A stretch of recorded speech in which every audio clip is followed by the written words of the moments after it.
I heard that one more time. Yeah, oh, I can't wait to rip into this series for that. I can't wait. But anyway, we are live. Hi, everyone. I'm Teamer15, and I'm joined today by my awesome friend Blue Wolf. Hi, I'm Blue Wolf. And today we are going to rant the hell out of the Ace Attorney series, which we love, but, it has its problems. Oh, it has its problems. Yep. Yeah. Great set of games about a frickin' defense attorney named Phoenix Wright as he goes through a bunch of frickin' cases about usually murder.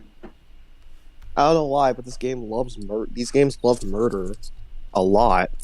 With the occasional, oh, this person got assaulted, or it's a robbery. Stuff like that. And Yeah. your goal is to basically, win the trials and get your client a not guilty verdict. How you do it, however, oh no, it's a mess. Yeah. Yeah. So yeah, it's true. Like most of the time, you'll be participating in murder trials. Very few will be anything else.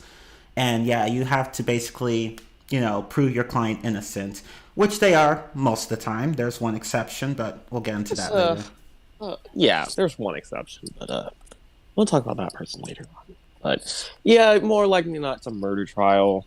I don't know why. It never figured to like change it up a bit, but hey, murder's fun, right?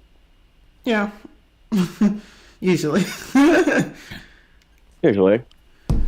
But let me just go ahead and we're going to basically talk about like basically every mainstream game and every side game. So that includes Ace Attorney 1 through 6, the investigations games, the Professor Layton Phoenix Wright crossover, and the Great Ace Attorney games.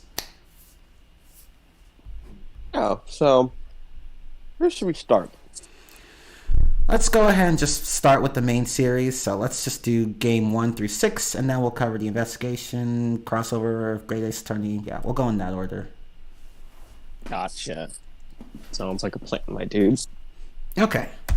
So let's go ahead and start with the first game. Phoenix Wright Ace Attorney was released in 2001 for the Nintendo DS in, North America. It was originally a GBA game at first, and then Capcom was like, you know what, let's just import it to the DS, because look at this touchscreen thingy. Which they used a lot in Case 5, which was not in the original version. In fact, it was originally DLC. And then it became a standard part. It became a part of the lineup. It became a part of the lineup in their DS version, but for the WiiWare version, it was about 200 Microsoft. Did I say Microsoft points? No, it was 1,000 Wii points. Yeah. So you basically had to pay $10 to use the gyro controls. Yay! Yay. Now, Phoenix Wright is known as this amazing defense attorney, but all great people have their beginnings. Which brings us to our first case. Where do I start with the first turnabout? Basically, a woman is murdered in her apartment, and you get to see who the murderer is. Just some random dude named Frank Solid. Ha ha ha. Get it? Ha, Get pun it? names. Capcom. After he realizes that he murdered the woman, he decides, you know what? Instead of, destroying the evidence and getting rid of the body or something like that, I'm gonna accuse some random person who literally walked out of the apartment 5 minutes ago. Yeah, what could possibly go wrong? I could just, Good. just erase all the evidence and get the fuck out of there. But fuck it, I'm just gonna. Make it more fun. Okay, yeah, First problem is, the murderer, Frank Tsai. He is a horrible liar. horrible, absolutely He's fucking horrible. horrible. Well, after, the body is found and the man who literally walked out of the apartment, named Larry Butts, ha ha ha, get it, is arrested. We get to note that, well, his best friend, Phoenix Wright, rookie ace attorney, well, rookie defense attorney, is taking the case, and he is a nervous wreck. Like, this man is scared for his life, and he does not know if he's even going to win. But hey, would you look at that? He has a mentor, Mia Fey. Don't get used to her. Yeah, don't. There's reason for it. Oh, and by the way, this goes without saying, but this will have a lot of spoilers. So if you watch and you get angry, well, that's really on you. I mean, we're talking That's about the on games you. here. Yeah. Sorry. Sorry. But go ahead. But yeah, basically, Phoenix is a total mess. Mia's like, okay, here. I'll be here by your side, but please calm it down. We're gonna do this. Trial begins, and then Phoenix is pretty much taught the controls. Well, the players taught the controls. Phoenix is just taught, well, how do I defend people, you know? Basically. The murder weapon turned out to be the statue thing that Cindy had lying around because, well, Larry made it, so that could be evidence against him. Yeah. And it is. And as soon as Larry goes up on the stand, he acts like an idiot. So what Phoenix does, or well, what he can do is just tell Larry to just lie. You see, if this was an actual court system, Phoenix would not have his attorney's badge. Epic foreshadowing. No. True. Very, very true. And yeah, this game series is meant to be a parody of the Japanese legal system, which is already a huge mess. So yeah, this would not fly in a Western courtroom setting. None of this. No. So basically, the whole after like little interaction between, well, Larry, Phoenix, and the prosecutor Winston Payne, who is painfully stupid, we get our first witness. Frank saw it. And if you were smart enough to actually watch the thing and not look away for 5 minutes, you'll know that he's already the murderer, so you just gotta prove that he's like actually like a killer. And Yeah. it's easy because his lies are really stupid. And this is where the player learns about the cross-examination system, where basically your witness will have a testimony, and you just gotta make sure that they're telling the truth, and if they aren't, you call them out. Yeah. So, to call them out, you present evidence against any problematic statements, and sometimes you'll have to press for more information before you can get to these problematic statements, but that's basically what you do in these games. Because trust me, witnesses love to hide stuff, or they just simply forget. And When in reality, they do it on purpose. and they rarely get punished for it, so it's like whatever, I guess. Yeah. Anyways, you have a life meter. Well, that's what I like to call it, a life meter. And you basically get 5 chances. If you screw up 5 times, your client is guilty no matter what, because you're a horrible defense attorney, and they're going to suffer in jail because of you. But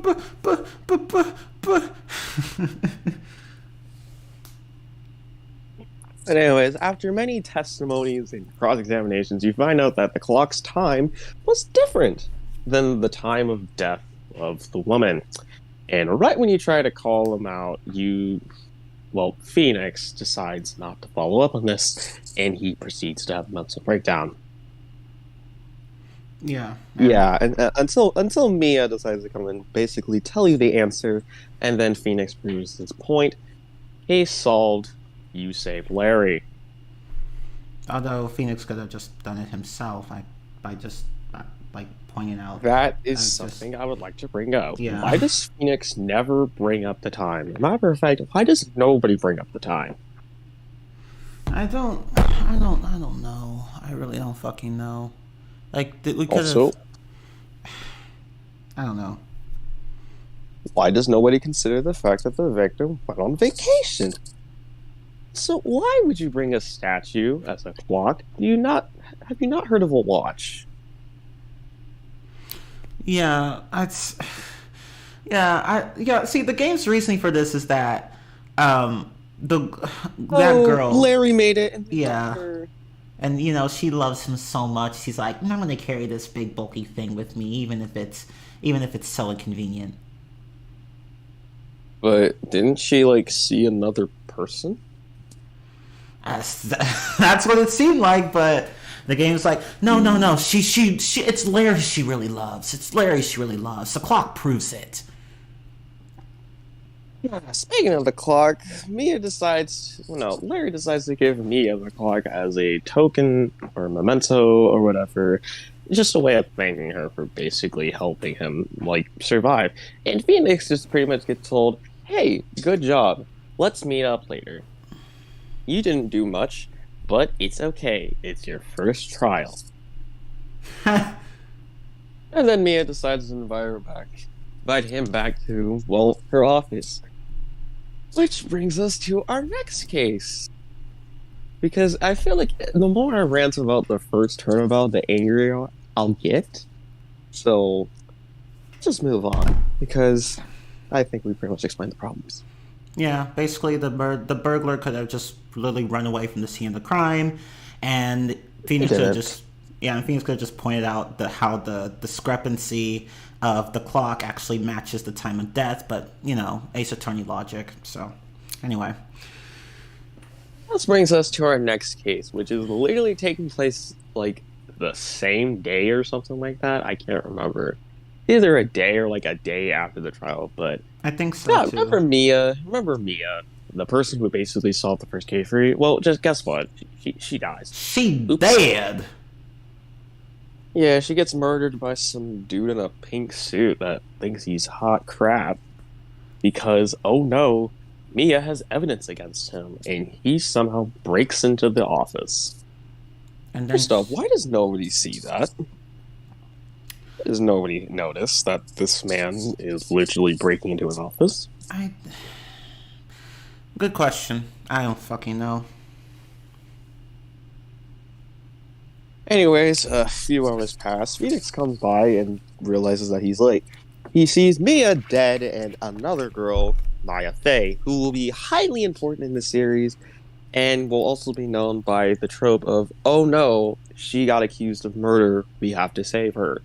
Or oh no, she got kidnapped. We have to save her. Basically, Maya Fey is the excuse of, oh no, we have to save her. I know, I'm like, guys, Capcom, leave the damn girl alone. She's been through enough. Basically, Maya gets accused of murder because Mia, quote unquote, wrote Maya's name with her blood. Yeah, According to the autopsy report, Mia instantly died. Oh, but then it gets updated and then it's like, oh wait, no. She actually could have lived a bit longer after that. And I'm just like, okay. Phoenix starts investigating, and then the next day he decides, you know what, I'm gonna defend this girl in honor of my dead mentor. This is when we're introduced to probably one of the best prosecutors in the series, but at first is a horrible person, Miles Edgeworth, who you will hate, and I mean hate, by the end of case 3. But then you'll learn to love him by the end of case 4. Yeah, basically. Why? Because he's a cold, snarky person that purposely hides evidence from you just to use it against you and make you seem like a Dumbo. Like almost every prosecutor in this game. So. For example, when you start to bring up the fact that Mia instantly died, Miles is like, you know what? No, that's not right. Because guess what? The Autopsy report. Never mind the what fact that makes it more frustrating Yeah. is that you literally bring up the autopsy report at the beginning of the trial and nobody says anything. But as soon as Phoenix starts to make a point, Edgeworth is like, guess what? You're wrong. Shut up. this game series does this quite a bit. But yeah, like I'm just like, this is shit you should establish well ahead of time, so we're not wasting time arguing about something that ends up being irrelevant. It's more prevalent in the first game. It is prevalent throughout the entire series, but it's mostly in the first game where it's like, guess what? It was updated. Nope. It's out of date. You need to get some new evidence. Yeah. Doofus. Yeah, and the defense is made to look like an idiot due to no fault of their own, but whatever, Ace Attorney logic. But anyways, as you start to examine more stuff and freaking cross-examine and testimonies and stuff like that, you meet a new suspect. Well, you meet her prior to the trial, but you decide to bring her to court because, oh no, she could have something to do with the murder you see again for some reason. You see this murder as well. But yeah. You end up talking to this girl. Her name is April May, and she has some sort of connection with Red White. I don't remember. She works for him or something like that. Yeah. Well, as you figure out, you figure out that she tapped into Mia's phone, which means she found out the secrets and basically gave the murderer information. She ends up going to jail for, tapping into a phone. Yeah. You find out you don't really have anything to work with now. So, on to another day of investigating. More investigating. You find out, oh hey, we found the murderer. It's this pink-haired dude with pink suit. And he basically blackmails people. And once you decide to find the evidence that incriminates this man, instead of being logical and keeping your mouth shut, Phoenix decides, guess what? I found evidence against you. I'm gonna present this to court tomorrow and you're gonna go to jail. Guess how well that turns out for him. He ends up getting punched in the face, his evidence taken away from him, and he ends up getting accused of murder. Yep. And it's not even the first time in the first fucking game that this happens. Trust me, it will happen several times throughout this game and even throughout the entire series, but we'll get to that when we get to it. Phoenix, in a state of cockiness, does this. And it's mostly the first game where he does this. He doesn't do it as much in the later games, but this first game, he does it a lot, and it's infuriating. Extremely infuriating. It's like, dude. Because now he has to think of a new way to incriminate the criminal. And funny, and what makes this even worse is that the criminal himself, instead of just blackmailing Phoenix and being done with it, he's like, no, you know what? I'm just gonna go to court and just humiliate you instead. Like I said, after you get him to court the next day and pretty much examine him, that, oh wait, we can't incriminate him. That's when Maya, who is suddenly free, I guess, because you got accused of murder, he decides to do some spiriting techniques, which will play a huge role in the series, especially the third game. Remember, she can spirit channel dead spirits, and she ends up channeling Mia, who basically wins the case for you again. And in the dumbest way possible, because to be honest, all she just had was a list of people that Red White was supposedly blackmailing. She didn't really have any solid evidence at that point. And he goes and confesses to it because he doesn't want her to read it. It's like, no, don't read it! And I'm like, dude, you don't have to admit to any of these allegations. Supposedly. I have to mention that. Supposedly. He could have easily denied the fact that he was doing this, and he could have gotten away with murder, but no. He just had to be like, no! Yeah, and there's another villain that does this in the Great Ace Attorney Chronicles, but I won't say which one yet. I don't want either. But anyways, you managed to incriminate Red. He goes to jail. Mia talks to Phoenix one more time, basically says, okay, take care of Maya for me, please. And it's like, Phoenix has not been doing a good job of that throughout the entire... He does a horrendous job. Basically, in a nutshell, Case two, it's better than the first case. You get your real sense of, oh, I'm an ace attorney, but you don't really do anything. You be an idiot for 5 minutes and then talk to people for an hour. And then be more of an idiot for 5 minutes, talk to people, and then, you go and be more of an idiot, and then someone has to come and just, fix your dumbass mistakes, and then you win. Yay! Gameplay. Anyways, enough about that case. If it seems like we're rushing through this, because like for the first game, there's not much to really talk about for the first three cases. They're all pretty short and simple. And stupid, but we'll get to that when we get to it. Case number 3. Oh my god, Samurai. This case. There's just so much wrong with it.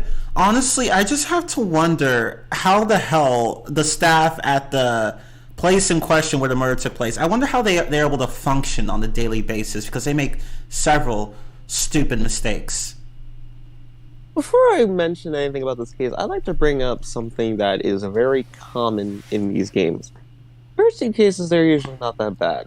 The last cases are usually the best part.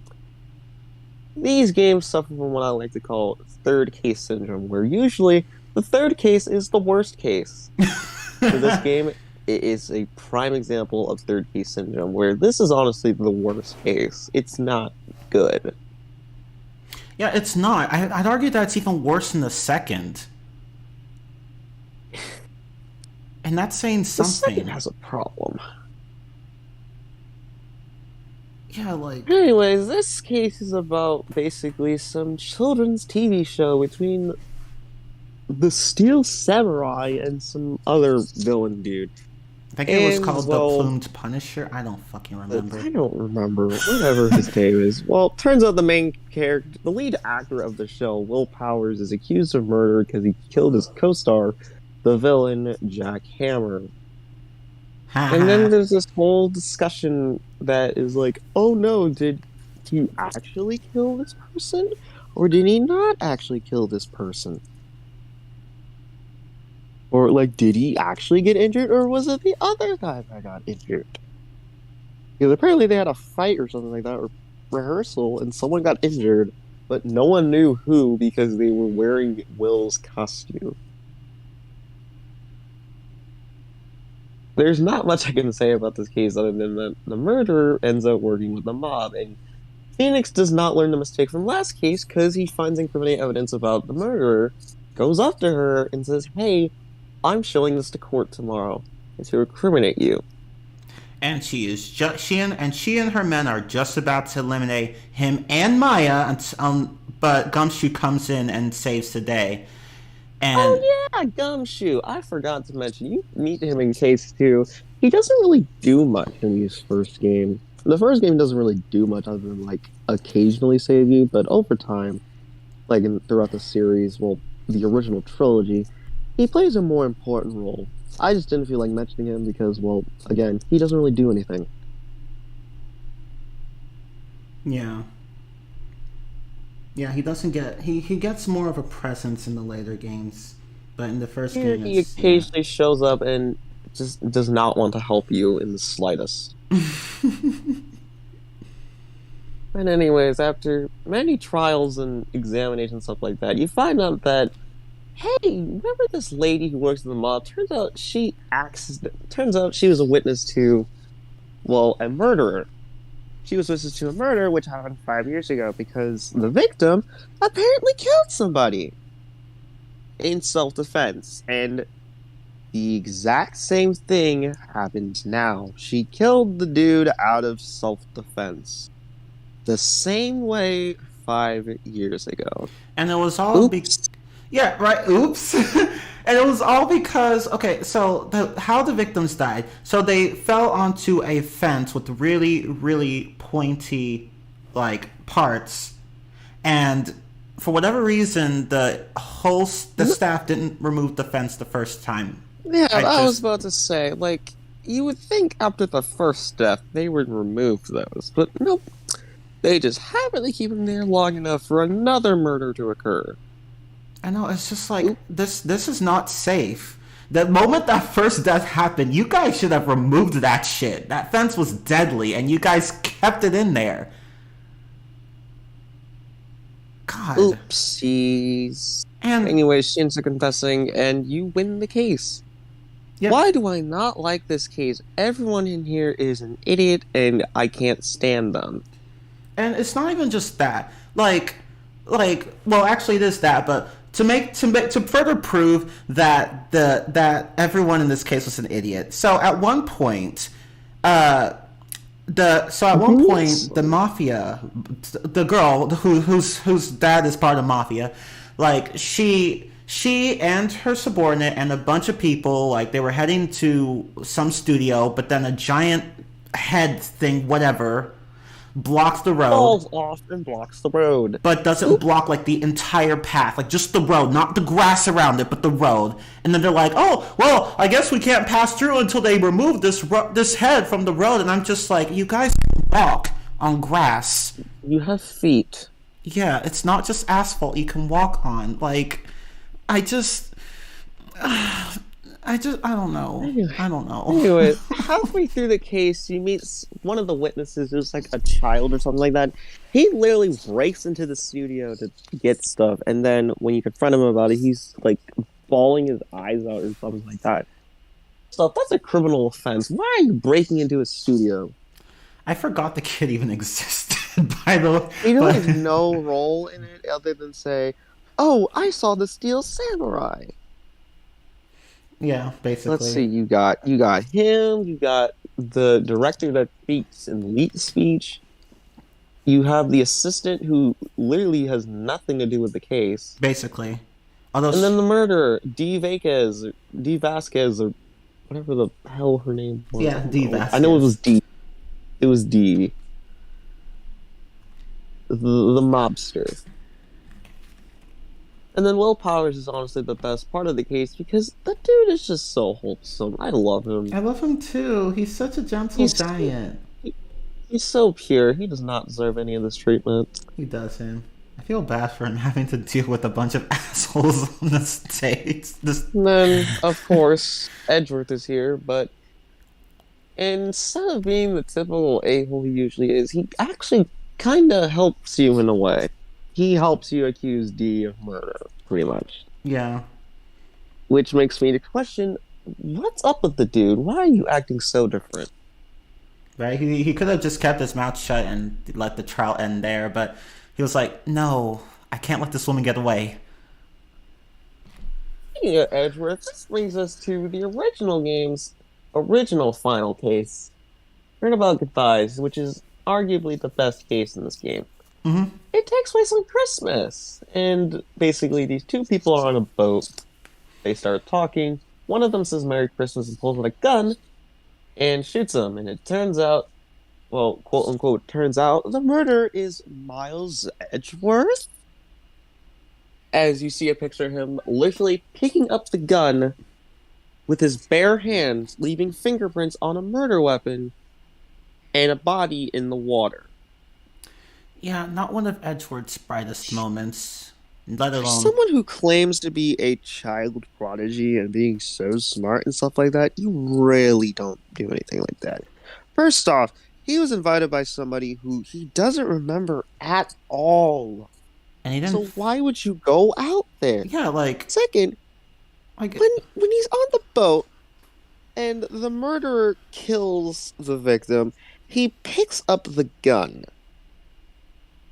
I know, and I'm just like, Edgeworth, what were you As a doing? prosecutor, you should know stuff about fingerprints and ballistic markings and having the fingerprints accuse you. So you shouldn't touch it, right? Nah, you know what? Let's just pick it up. Yeah. Honestly, if Lotta Hart hadn't been there taking pictures of the whole place, he would have been screwed. That's what kind of helps Miles in a way. Yeah. There's a photographer named Lotta Hart, and she's there at a lake because there's a monster. Whoa! Don't even think about it because don't overthink it because it has nothing to do with the case. It's just kind of there and gives a reason why Lotta's even there. You also see Larry again, who just happened to be there because he's dressed up as Santa or whatever like that. He has a balloon, he has a canister, and the canister ends up flying all over the place, which caused the camera that Lotta had to take pictures of the sea monster to go off. So there wasn't actually a Which sea monster. It was just Larry's there was fuck no up. sea monster. It was just Larry's balloon thingy like that. And that happened to take a picture of Miles and the victim on the boat or whatever like that. Now you may be wondering, well, okay, if Miles is accused of if Edwards is accused of murder, who's going to be the new prosecutor? It's the dude's mentor, Manfred von Karma, who is honestly a ruthless and brutal man that deserves to burn. Yes. Yes, he This is. man has a 40-year streak of winning cases. He has not lost a single case at all, and he's going against some dude who's only won 3 cases. Oh no. Right. And that streak of guilty verdicts. Well, if you learn how the man operated, Not totally legal. yeah, he was basically manipulating everything he could to get his guilty verdict. Which brings up Edgeworth. Turns out that, well, actually, before we move on to that, after a bit of investigating, you meet some old dude who has a parrot, and you have to cross-examine the parrot for something. What game are we playing? And you have to do that later in a different game, but we'll get to that later. I think it's the same game where you have to cross-examine a whale. Yeah. Oh, right. And then that game too. Like I'm thinking, yeah, 2 different games where you have to cross-examine animals other than this one. So like, Yeah, you cross-examine the parrot, and then you cross-examine the old dude, and it turns out the old dude's a murderer! He killed a former worker or whatever like that. He killed some dude named Robert Hammond because he had something to do with an old case that Edward's father worked in and was told, I had to do it. Someone told me to do it. Which then brings suspicion as to who it could be. And then instead of staying silent and just accepting the not guilty verdict, Miles decides, you know what? I'm guilty. I killed my father. Because, yeah, that case involving Edward's father, yeah, it ended up leading him to die. Oops. oops. Yeah. So And now Phoenix has to defend him again! unfortunately, And after lots and lots of cross-examination and investigating, Phoenix ends up finding evidence that pretty much proves that Manfred is a murderer, and he basically found out that Gregory Edgeworth, Miles Edgeworth's father, basically got him a penalty because he exposed the fact that Manfred von Karma would manipulate evidence. He proceeds to get the evidence, and then von Karma comes out. Now, Phoenix, you remember the last time you confronted the murder with evidence that you had to incriminate them? Just keep your mouth shut, and you'll move on with life. Guess what happens? Take a guess. Take a guess. say it with me, everyone. He confronts the murderer and gets his ass kicked. Time with a taser. Oh, and he tastes Maya too, by the way. So yeah, Maya's there. But thankfully, Maya is an awesome person and managed to hold on to some piece of evidence. So he managed to have enough evidence to incriminate von Karma. And after a long, long trial, he was proved like that, well, yeah, kind of a murderer. Because he ended up killing Gregory Edgeworth out of revenge for tarnishing his perfect record. Yeah. Yeah, the case would have been really simple if we hadn't had our evidence taken from us. But Ace Attorney logic. So yeah, he's the killer, Manfred von Karma. Oops. Oops. Oh my god! And then he proceeds to have a total mental breakdown in the court. And that's when Edgewood And realizes, you killed my father. I heard that scream. You killed my dad. I'm a horrible person. I'm just like you. I quit. Basically, I quit and run away. Oh, okay. Miles Edgeworth is dead. Or Or so that's we what the thought. news says, at least. Yeah. So we thought. And Maya decides, you know what? I'm gonna go back home because I need to work on my powers. Because I don't think I'm useful at all. It's like, Maya, you're totally right. See You you. told her right. Bye. Next case. Now this next case. Actually, no. I want to give my thoughts on case four because I'm moving too fast. Anyways, case four. I love it. It has a bunch of. It's one of those cases where they try to explain the whole story in one act. Pretty much, the first half of the story is just why Edgeworth is so cruel. Cruel, cruel Edgeworth. Why?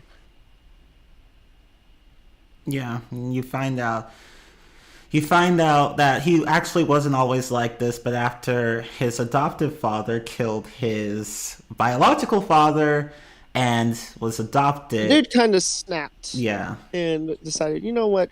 He went for wanting to become a defense attorney to become a prosecutor, which is funny because that's the reason why Phoenix is a defense attorney in the first place, because Edgeworth helped him. So it's, and they even joke about this later. It's like, maybe we should switch careers. Maybe. Maybe we should switch careers. But yeah, everyone in this case is actually pretty useful, including Larry, who doesn't do much most of the time. He doesn't do much, but he was actually kind of useful. Yeah. Although I will say one thing about the fourth case.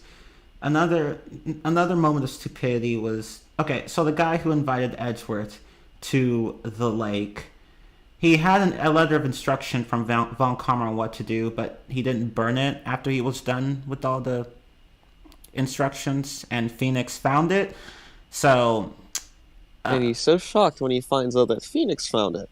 I know, I'm Hmm. just like, why didn't you burn it? I don't know. If you're going to commit a crime, burn the evidence. Don't leave any trace behind, because it will bite you in the butt later on in life. But they Such as keep, now. but they keep, people in the series keep doing it, and I'm just like, okay, Plot convenience. basically. Like realistically, a lot of these murders would not would be would be impossible for Phoenix to do to get an innocent verdict in. It's just like no, because like if only the culprits were had just been smarter. But I Do something smart for once. Burn the evidence. yeah, God. But yeah, going Other back than that, to everyone in this case is really not that bad, except the old dude. He doesn't really have a purpose. He's just kind of there, yeah. other than like to be one of the murderers. Yeah, his backstory is that, see, Edgeworth and his father and that same guy, Yanni Yogi was his name, like Yes, they were all trapped in an elevator and the power went out and they were losing air, and then Edgeworth's father and Yanni Yogi started fighting, like physically fighting, and then Edgeworth threw a gun at them to stop, and then that gun like hit the ground and then hits Manfred von. yeah. It hits basically Yanni Yogi and Gregory Edgeworth start fighting, and Yanni drops a gun. Miles decides to break up the fight by picking it up and throwing at it, and it lets out a bullet which goes through an elevator door and gets Manthur von Karma, who happens to be standing right outside the elevator door, gets him in the shoulder. Yeah, and In fact, that's the evidence that incriminates him. and shortly after the shot went off, the gun went off, like everyone in the elevator passed out and the elevator doors opened, and Manfred saw that Miles' father was just there on the elevator, and he's like, okay, time to eat you out of existence.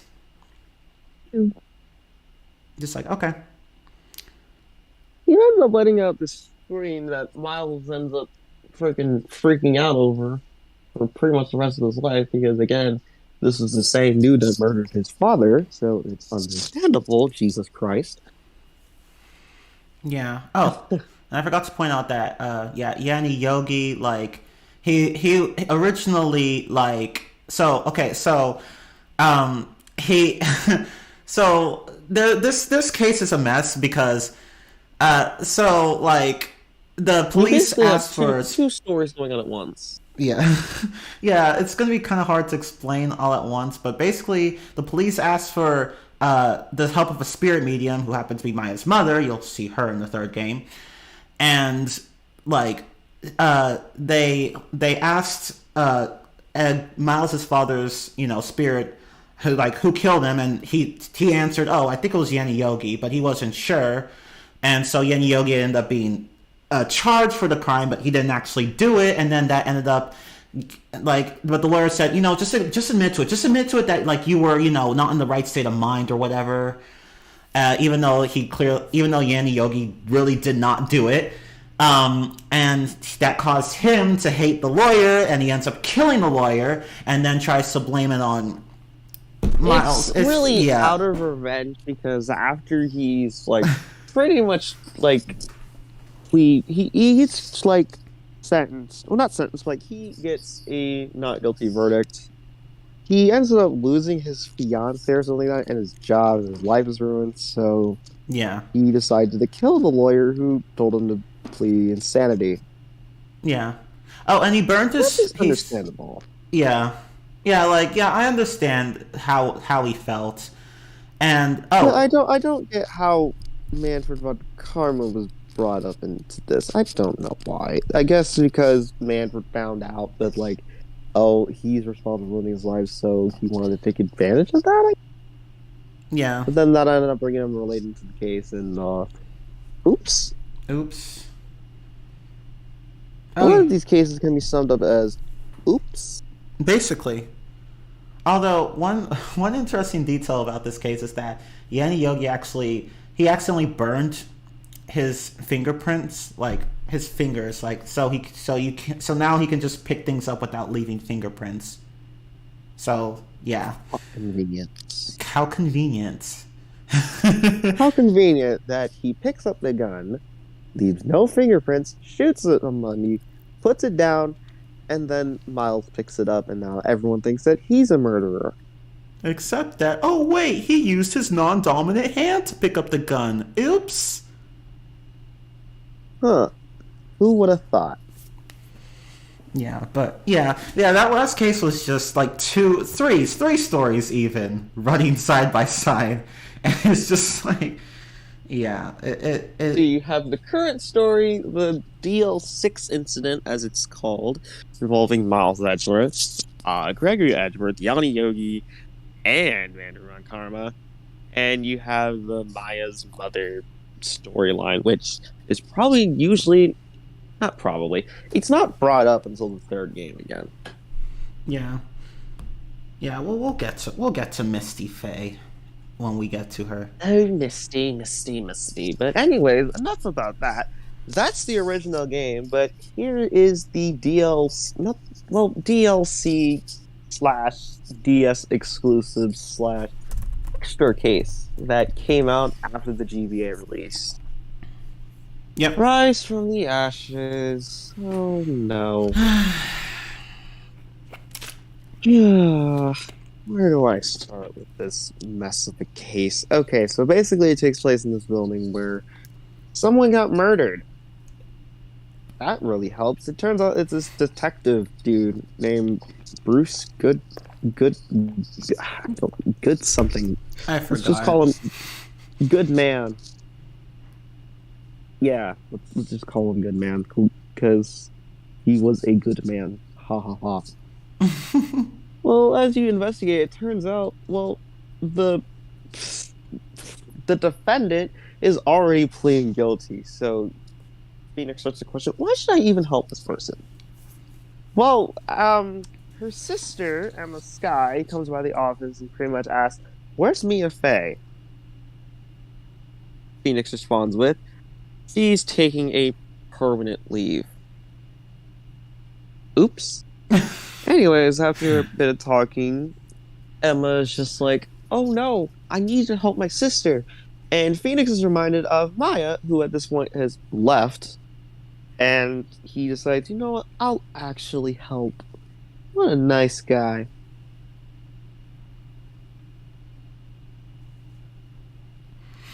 This is where Phoenix meets up with Emma's sister Lana, the defendant, who is probably the worst defendant in this game. I'm sorry, I don't like her. I don't. All she does is never tell you anything, constantly hide stuff, and just constantly just says that she's guilty, but we know that she's not guilty. Honestly, with me, she's just so irrelevant. I honestly forgot she existed. After investigating the crime scene, you find out that the murdered victim was found in the trunk of Edward's car, which should raise some red flags because Edward decided to quit his job. So why is he here in America still? I thought he ran away. No, he came back. He just, As for this one case, yeah. after doing a little bit of investigating, you find out that there was two murders. Yeah, the same person got murdered in two different locations at the same time. Oh yeah, and I remember, like, there's this little cutscene where that shows that two murders happened at the same Two time. murders. Well, supposedly, Yeah, anyway. so it turns out the victim was murdered on the trunk of a car and an evidence room, which means you have two different defendants. You have Lana, who was accused of the car murder, and a police officer who was accused of the evidence room murder. But it turns out the evidence murder was a fake or something like that. And then the officer gets to go home. Yay. And you won't see him again until, like, Investigations 1, which is, like, 6 years from now, so... Oops. It's like, oh, oops. Right, we forgot about them. Oops. Oops. Oopsies. Anyways, you do some investigating, you meet some of Lana Sky's former co-workers, I guess. You meet some detectives, you meet the chief of police, Damon Gant, which you want to remember because he plays a huge role in this case. Mm-hmm. After more investigating, this game decides, you know what, let's just redub Maya Faye's story, but just have a little bit like a different sub and not include a mother. Instead, let's just have someone's brother murdered. Right, yeah. I forgot what his name was. The guy who had his brother murdered, I think, what was it, Neil Marshall? Or I can't remember. It was something okay. Marshall. Okay, so there's a serial killer named Joe Dark. He murdered Neil Marshall, who is the brother of some dude Marshall. I can't remember his first name, but he ends up getting pissed pretty much and, like, keeps his job or something. No. He tries to investigate, and then Damon Gant fires him. And then blackmailed blackmailed Lana into doing her work for her, otherwise he would get Emma framed. Yeah. No, like, he frames Emma and blackmails Lana to help him. Because Lana thinks that Emma's a murderer. Oh, it was Jake Marshall. Okay. Jake Marshall gets his brother murdered by Damon Gant. Yeah, and his brother was Neil Marshall. Okay, there we go. A couple years later, Bruce Goodman, the victim, decides to request that the case be reopened, and in a panic, Gant murders him.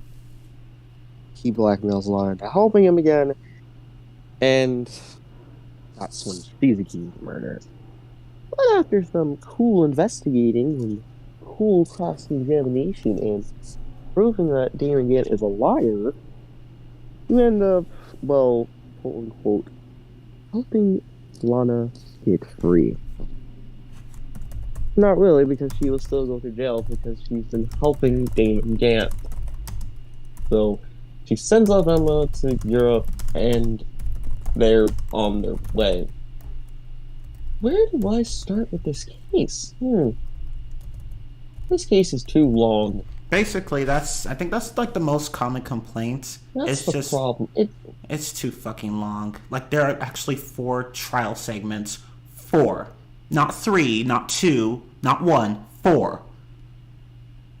You have like 5 investigation segments, and that's too long because they take like 30 minutes each if you don't know what you're doing, which is really easy to do because it's easy to get lost in this game. Yeah. It's That's the just. problem I have with the first 3 games. It's easy to get lost. If you don't know what you're doing, you don't pay attention, you're gonna get lost, and you're gonna have to just try everything to move the plot along. Yeah. They did get better about this in later games, but yeah, in the earlier games, particularly the first game, it was pretty easy to like not know what the fuck you were supposed to do.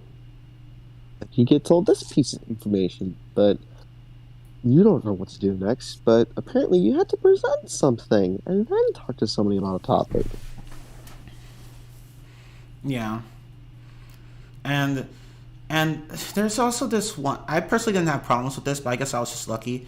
There's this one particular part where you have to like arrange this vase in a certain way, and a lot of people struggled on that part because the game wanted in It's like so specific. yeah, That's something that this case introduces. It introduces a mechanic that's only relevant in this case.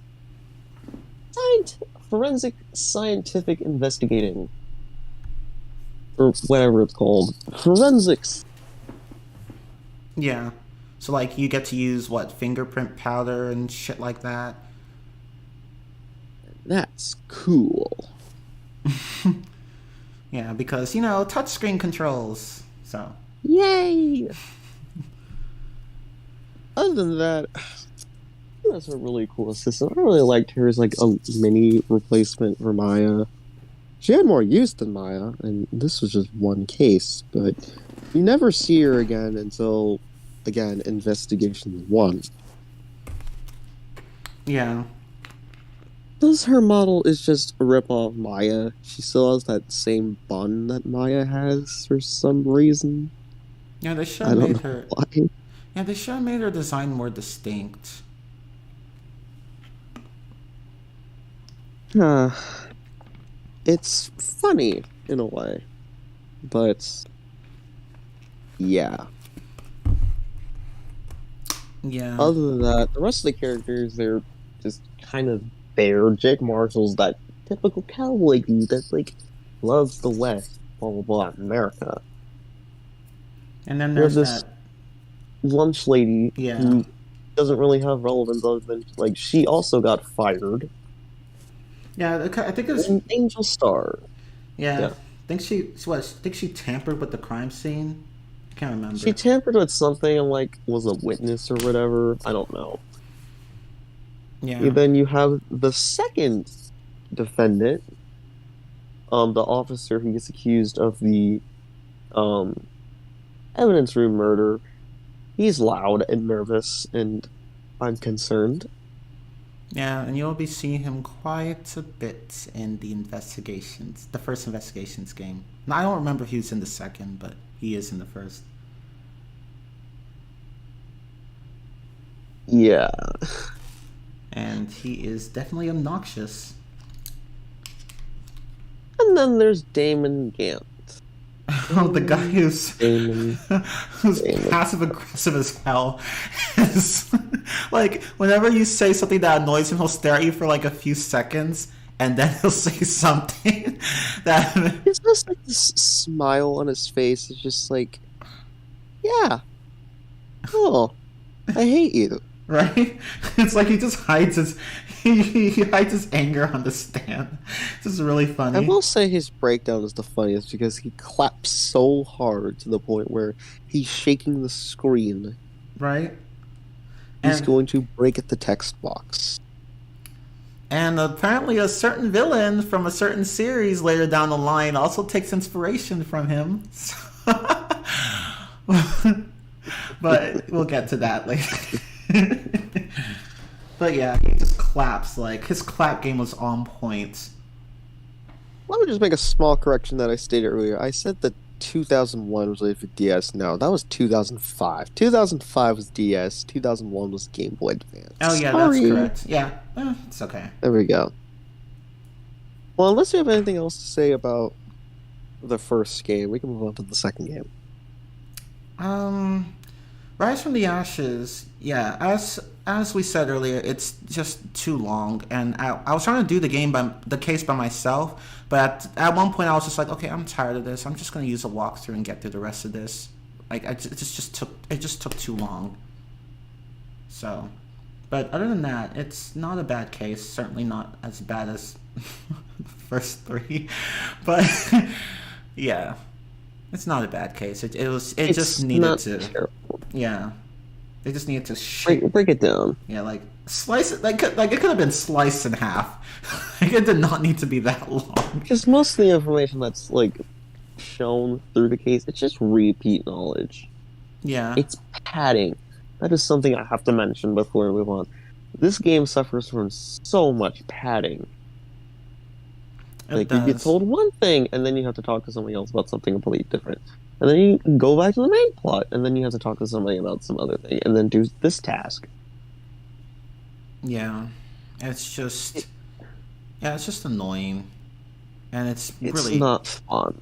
yeah, and it's really, it's a huge issue in Rise from the Ashes. Like, honestly, if they had just cut that case down to size, like just sliced it in like half, it would have been so much better. Because it didn't really need to be dragged out for that long. Hmm. Oh, and Anyways, oh, but one more yeah. thing. Okay, so the way Phoenix wins against the villain to me kind of seemed stupid. So he gets this the chief prosecutor at the time, whatever her name was, Lana Sky, gives Yeah, him, Launch Sky. yeah, she she gives him she gave him a book on evidence law, and that had like two principles of how evidence was to be presented in the courtroom. Like, I forgot what they were, but Phoenix uses that information to take down Gant after he tries to, get Phoenix in trouble for holding back the evidence that would incriminate Emma Sky for Neil Why Armstrong's murder. did nobody mention that last time? No one mentions it when Edgeworth does it, but when Phoenix does it, It's an oops, issue. it's an issue. Yeah, it's stupid. It's like, Edgeworth did that. You don't see, but it's a problem when I do it. It's not even just this game that does this. There are, like, every time the defense does something wrong, oh shit, like just burn them at the stake. But everyone Shame on else, you. no. No, you're fine. Just don't do it again. And then they do it again. It's like, don't do it again. Then they do it again, and it's just like, okay, what the fuck is wrong with this legal system? And Phoenix, It's foreshadowing. yeah. And plus, and yeah, you'll see what we mean when you get to Dual Destinies, but, like, Phoenix, like, so he uses this evidence law thing that Lana Sky gave him to actually argue against Gant's, like, accusations of hiding the evidence, because he's like, oh no, actually I did everything by the book, so you can't pin anything on me. But I'm just like, fam, you didn't even know this shit beforehand. Why are you acting as if you had this shit planned from the beginning? No.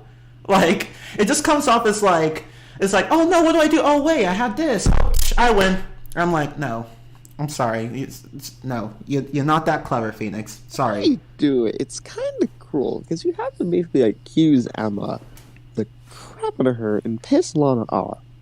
But then you're just like, just kidding. It's actually Damon Gant? What? I know, and the thing is that the game, like, you actually have two opportunities to present the evidence. The first time you have to say no, but the second time you have to present it. Although the game doesn't, like, give you any indication as to what you're supposed to do, but that's how it works. And then it's like, I'm just like, okay, If so you present it too early, or if you just choose not to present at all, you get an instant game over. I know, and I'm just like, what? There's many scenarios in this game in this series, period, where it's like, if you don't present the right evidence, or like if you don't present at all, you will get an instant game over. And the game just doesn't give you any indication as to what you're supposed to do. And I'm just like, oh, okay, so, fine, whatever. But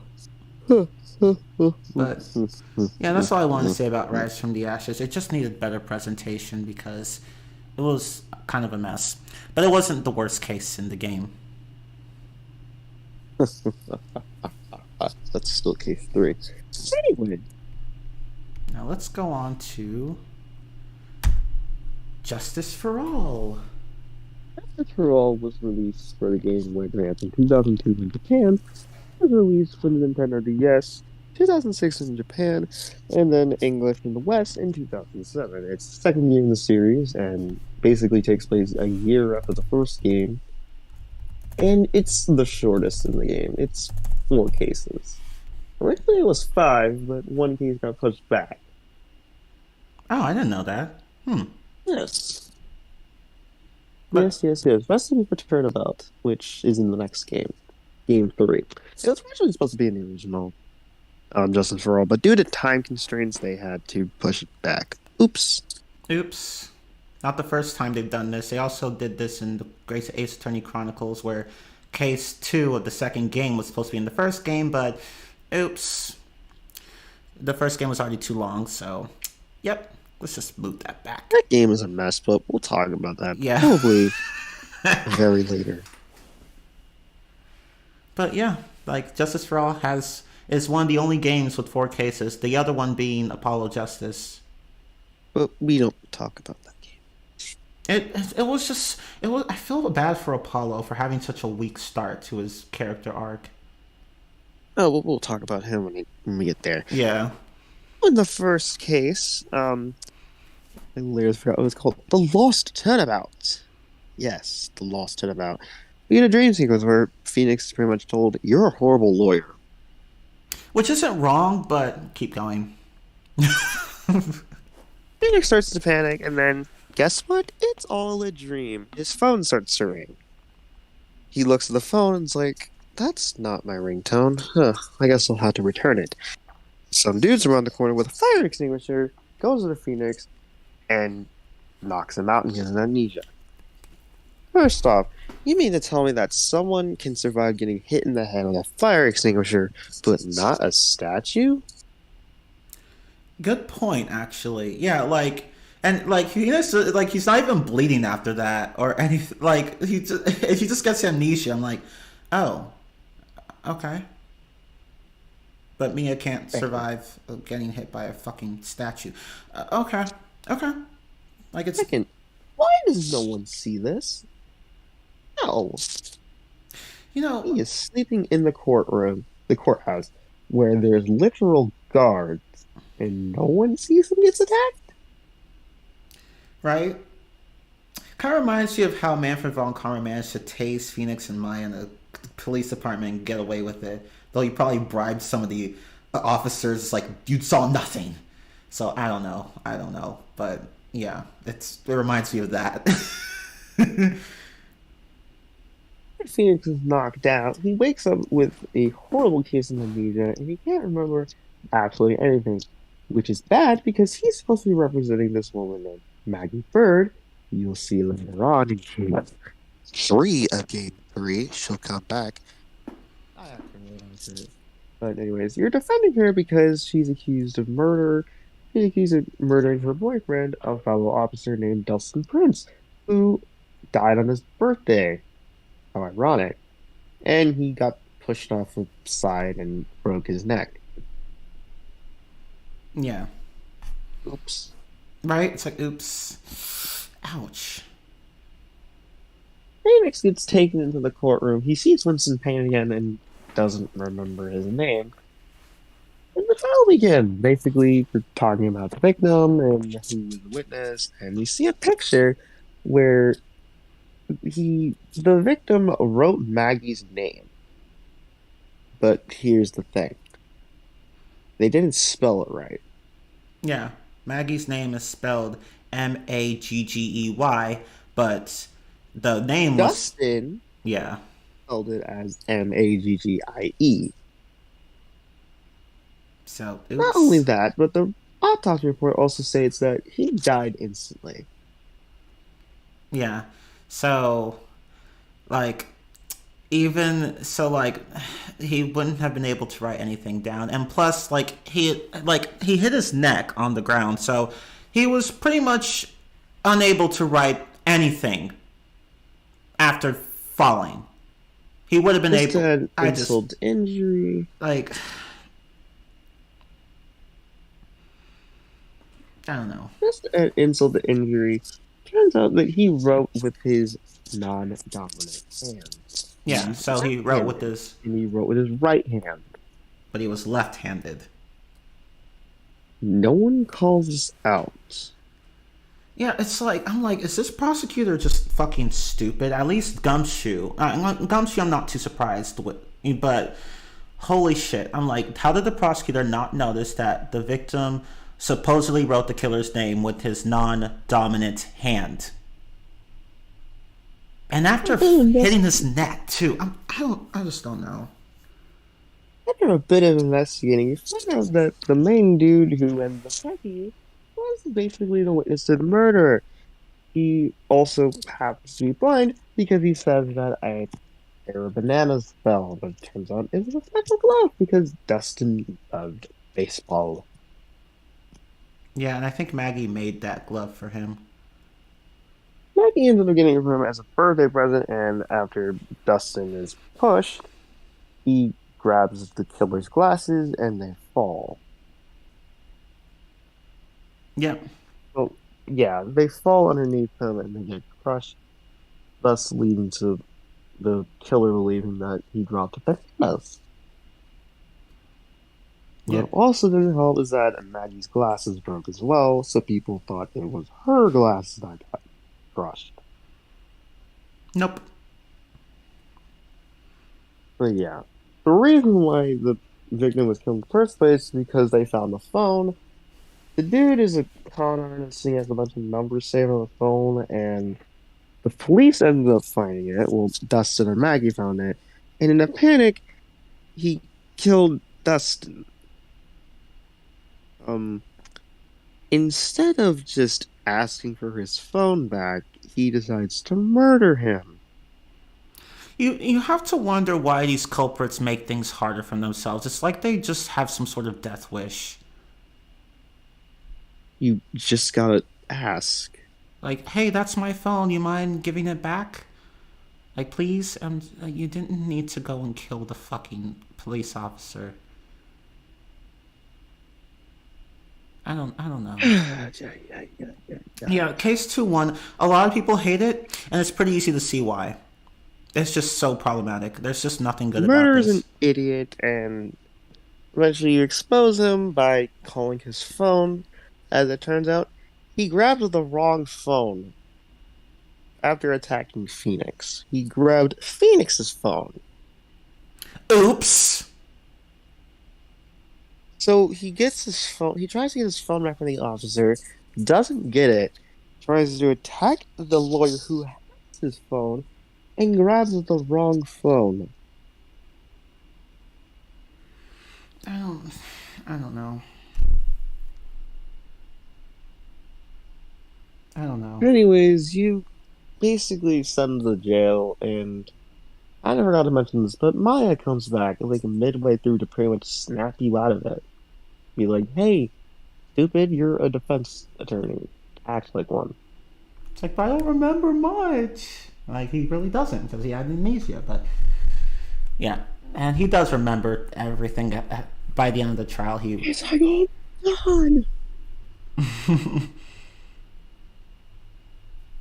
But yeah, Lost Turnabout, the way you have to figure out the whole mystery is really stupid at times, and the way you catch the murderer is literally because of the phone call. It's literally because of the phone call. Yeah. You use a business card to solve murder, and you get the judge's calling card, so that's kind of funny. It is.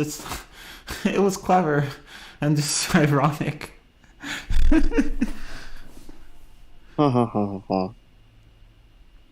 Yeah, that murder was like, I feel like he had to put like he just did not need to go and do all of that. Like, fam, just ask why didn't you ask for the damn phone back? You didn't need to kill the damn officer.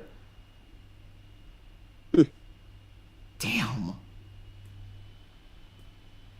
That's too hard. It's like, that's too hard. It's like, oh, okay, it's hard to ask a single question compared to like fucking pushing somebody off the edge to their death and then having to rearrange a crime scene. So, and in such a bad way too, to cover your tracks. And I'm just like, okay.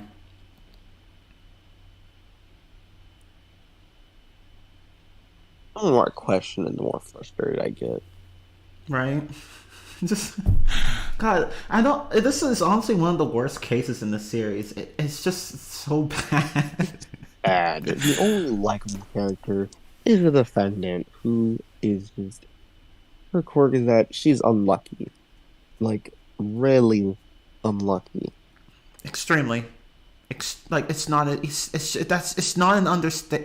Like she's just so she was unlucky from birth. Like she even once fell out of a 4-story window. Oh, like a 4-story window or something like that. It was just like, my God, she does not deserve it. It's worse than Maya at times. Yeah, if you thought Maya was unlucky, oh, you have not met Maggie Bird. Oh yeah, speaking of Maya, case 2, reunion and Oh turnabout. my First off, God. we get a whole scene. Oops. I know. I'm just like, guys, leave Maya alone. The poor girl just her sister just died. Why are you doing this to her? The case opens up with a car crash between two people. One person gets out, and the other person is in the car, burning and dying and stuff like that. And then we see Maya in prison. Yeah. What? What? And the game decides, you know what? This is where we are now. But how did it get like this? Takes place a few months before the first case, and Phoenix is talking to this one dude named Turner Gray, who's a private surgeon who lost his reputation due to some malpractice incident a couple years ago, and decides to request Maya Fey for help just to prove that, like, hey, it's not my fault. Yeah. And Anyway, that ends up being the murder plot because Maya's aunt, Morgan Fay, and this other woman, what was her name? Mimi? I forgot. Mimi. Mini Yeah, Miney. That's what's, yeah. Mimi Miney. But first, they decide to go to Maya's hometown or home village. Yeah, Kurine Village. Remember Kurine? It's gonna be very important from now on. Yep. Phoenix goes there, just walks around for a bit, and meets up with Maya's younger cousin, Pearl, who will basically be the cute kid character who usually doesn't do anything and is just as relevant to the series as Cream the Rabbit for Sonic. Basically. That's a very good description of her. Super She's basically polite. Cream the Rabbit. She's extremely polite, she's young, and she doesn't do much. Well, at first, and then later on, she becomes a huge asset. Mm-hmm. And she also has a weapon of mass destruction. Oh, wait. Oh, God. Anyways, yeah, Turner Grains are getting murdered. They're trying to channel a dead spirit. Maya gets possessed? Question mark? Question mark. That's the big thing here. Question mark. Remember that. And she ends up getting arrested. While in jail, Maya decides to give Phoenix her Magatama, which lets him see Psychlux, which is a mechanic that basically is like, oh hey, this person is hiding a secret. You have to find out what. Yeah. So the way to do it is to, like, you get a bunch of evidence, confront the person when you're fully ready, and then you use the evidence to pick apart every one of their, you're wrong about this, or you're wrong about that, like every statement like that, and then eventually, I know what you're hiding. yeah, and then you just break all the locks, and then they'll spill the beans. Ha ha ha ha ha. And of course, if you fuck up too much, you can't really get a game over. The game will just be like, stop. You might die if you continue. And like, okay. You stupid idiot, stop. Take a breather, then do it. Mm-hmm.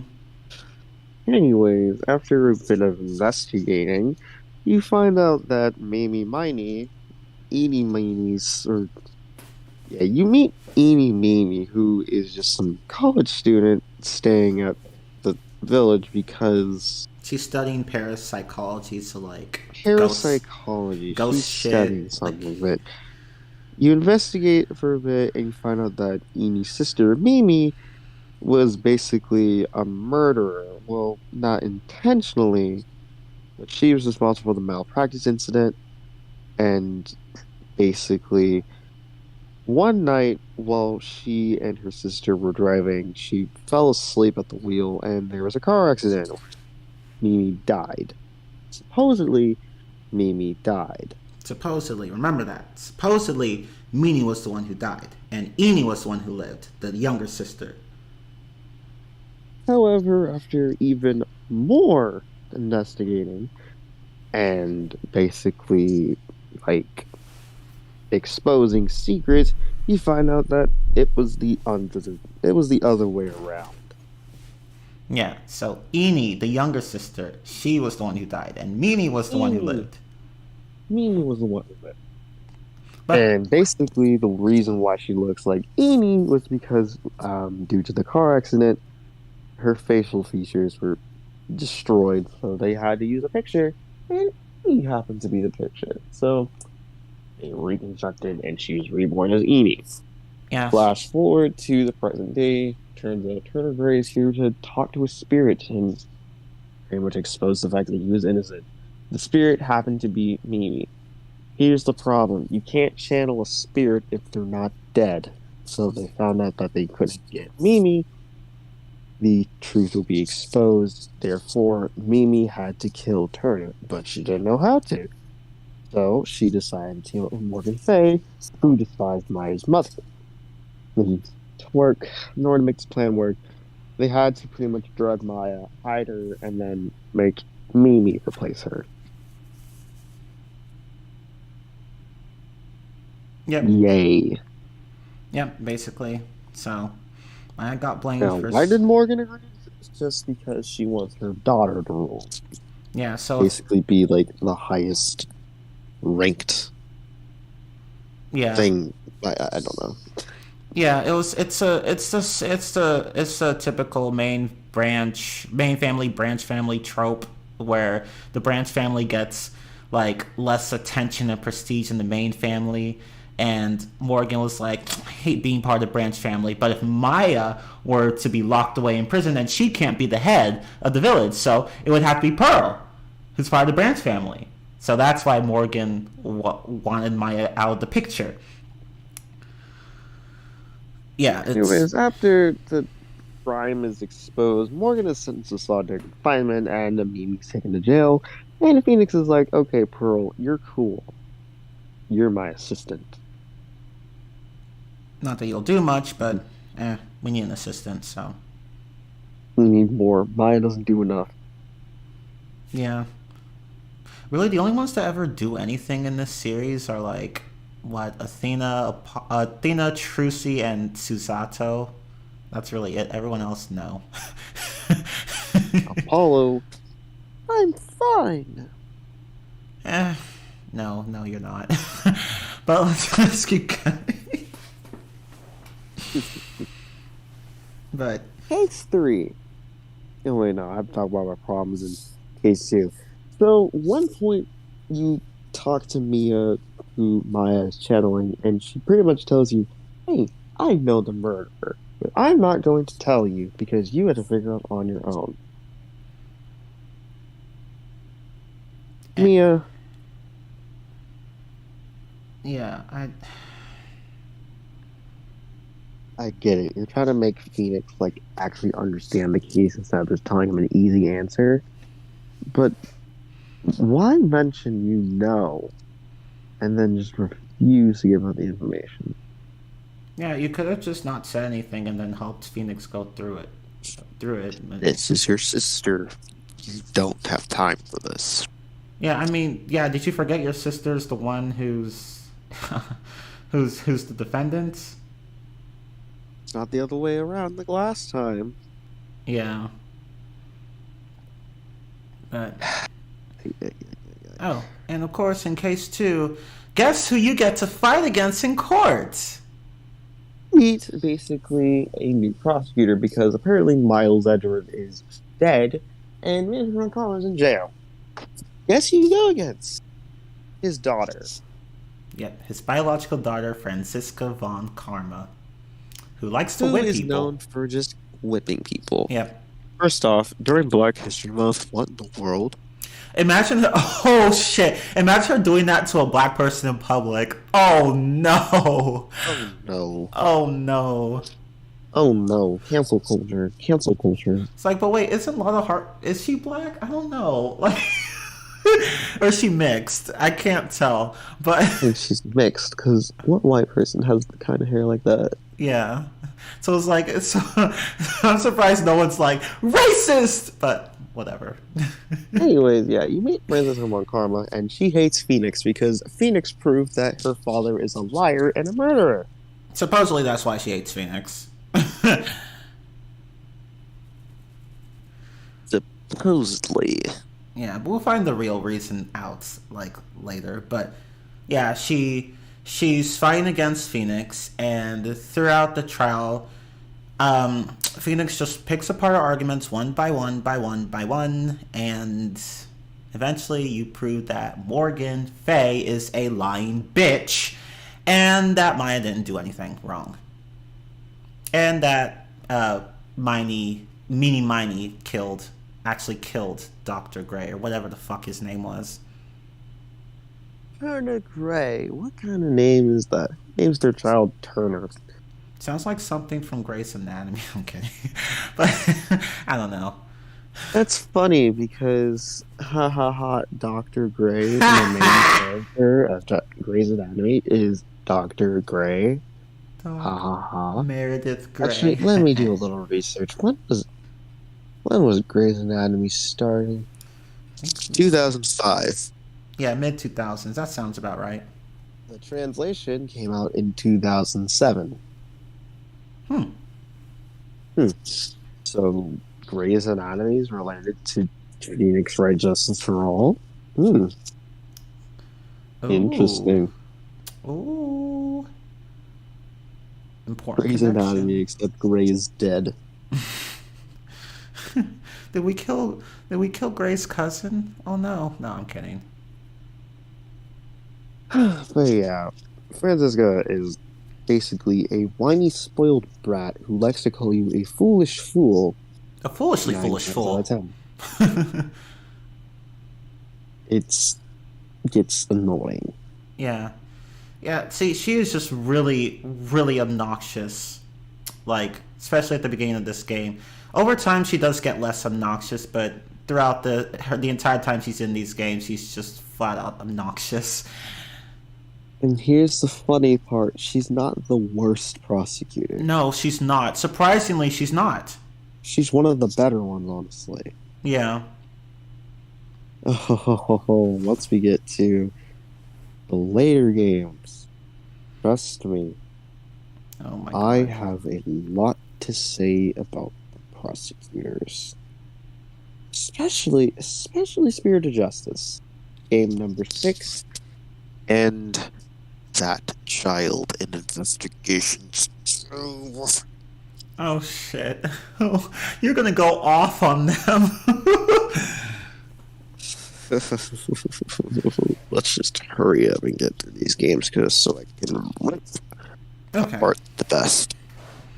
But yeah, basically, we prove Maya's innocence, but that doesn't mean Morgan Fay's done. Oh no! Her plan has just begun. You will not see Morgan until the third game. So this isn't the last you've seen of Morgan Fay. Well, technically it is, but this isn't the last you've seen of her plan. But yeah, that's how case 2 ends. Case 3. Probably one of the most Can we hated. just talk about another case at this point. Can we just skip to the fourth case, please? I hate this case so much. I don't blame you. Like, we'll just provide like a really quick summary of this case, but There's too many issues with this that. yeah, Okay, so basically, Phoenix, Maya, and Pearl, because Pearl, they all go to the circus and they talk about this wonderful flying man, Maximilian Galactica. And they think he's so cool. And the next day, it turns out he's accused of murder. Oops. oops, another star The accused of ring- murder. Oops, but go ahead. Murder. The ringleader was found dead, and people saw some flying man fly away. So Max is accused of murder. Yep.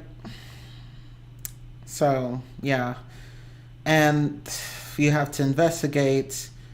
You have to investigate who could have done it other than Max, and you find out who. But Basically, like, Max was not a really good person. Everyone kind of hated the dude, and there's also like this whole love triangle thing between the ringleader's daughter, who is 16, and the people who are in love with her are like 30.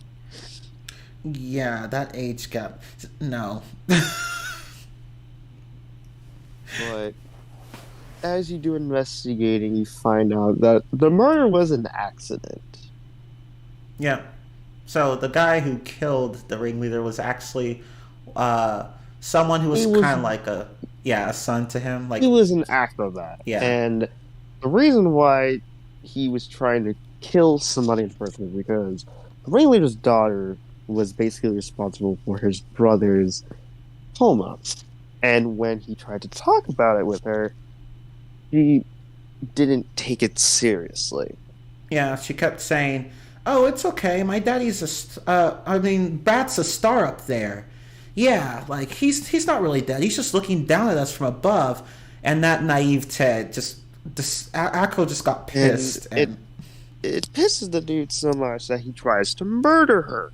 Except she doesn't go out there. The ringleader does. Russell goes out. Not Regina, Russell. And he accidentally killed his basically beloved mentor, boss person. yeah. And So why don't I like this case? yeah, and Yes. plus like And go ahead. oh, okay.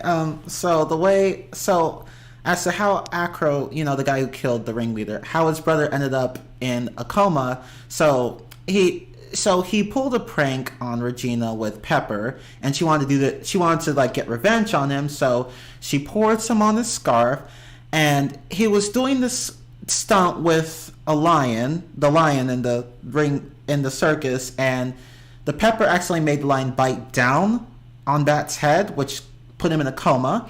And then Acro saw that and then fought the lion and got injured. Like, he literally got paralyzed from the waist down as a result of that. And then the ringleader went and shot the lion. And, yeah. Is this Ace Attorney? Right? It's like, what the fuck? What kind of a backstory was that? And then Acro tried to confront Regina about the whole incident, and she wasn't taking it as serious as he was, so he planned to murder her. But he First missed. off, like, he Just talk. Just talk. Yeah, he could have talked to someone about his problems, like, but he didn't, and he let his anger And get the the way best of him. she finds out is kind of sad, but it's also like she kind of needed that. Basically, she's told, okay, grow up. Yeah, she's basically told, okay, I think it's time I introduce you to the real world.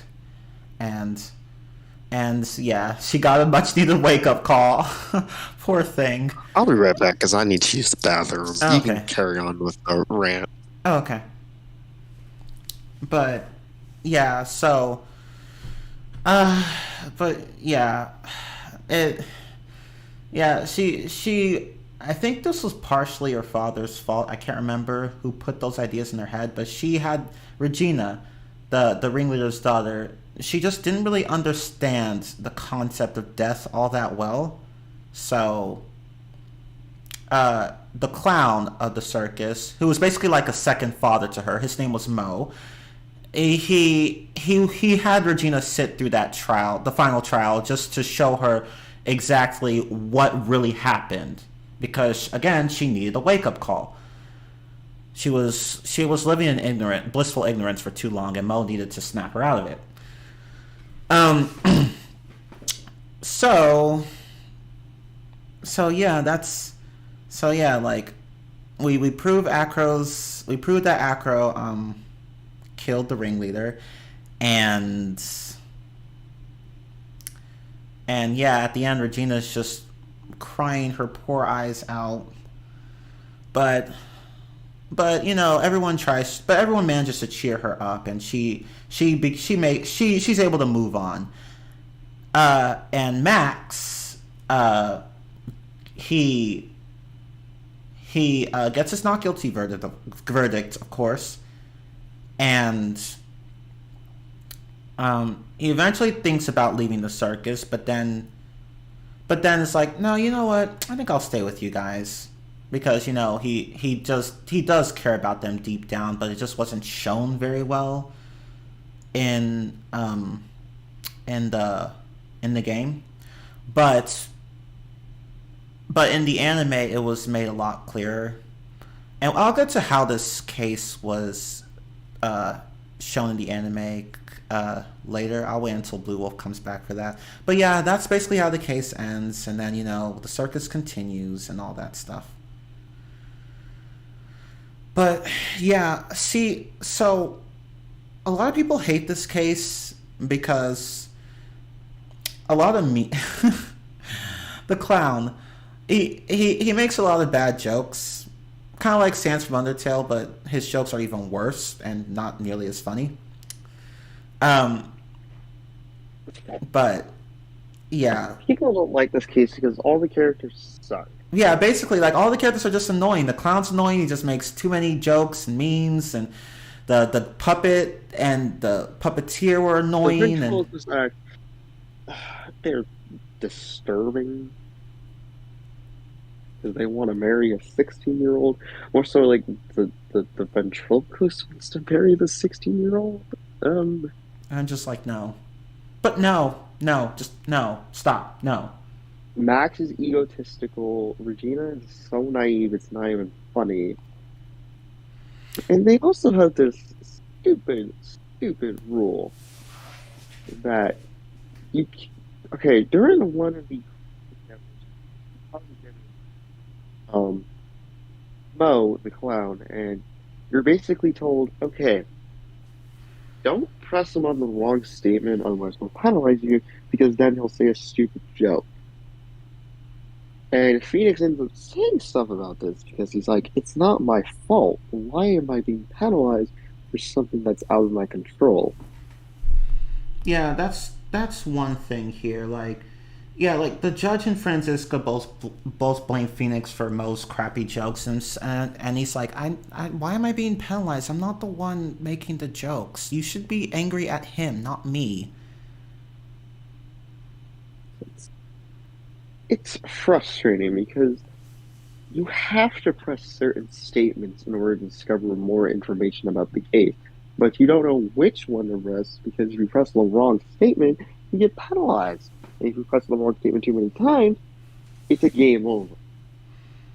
Yeah, it's one of those stupid moments where it's like, don't press the wrong statement or you'll get fucked. And this was also present at one point in Case 4 of the first game. But yeah, it's not as bad there. It's bad here. Yeah, in that one it was really just one time, but it was for one part. For this, it's the entirety of the testimony.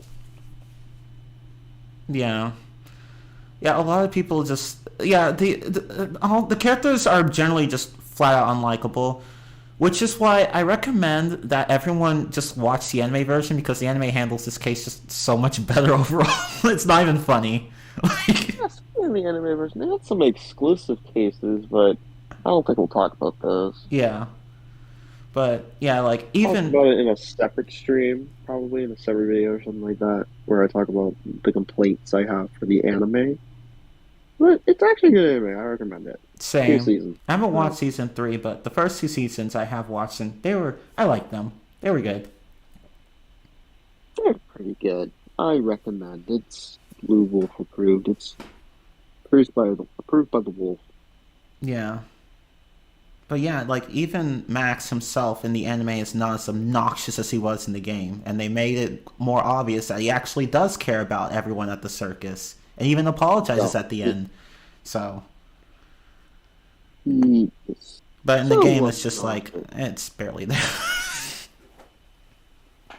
It was bad. It was really, really bad. It's But not funny at all. It's saddening.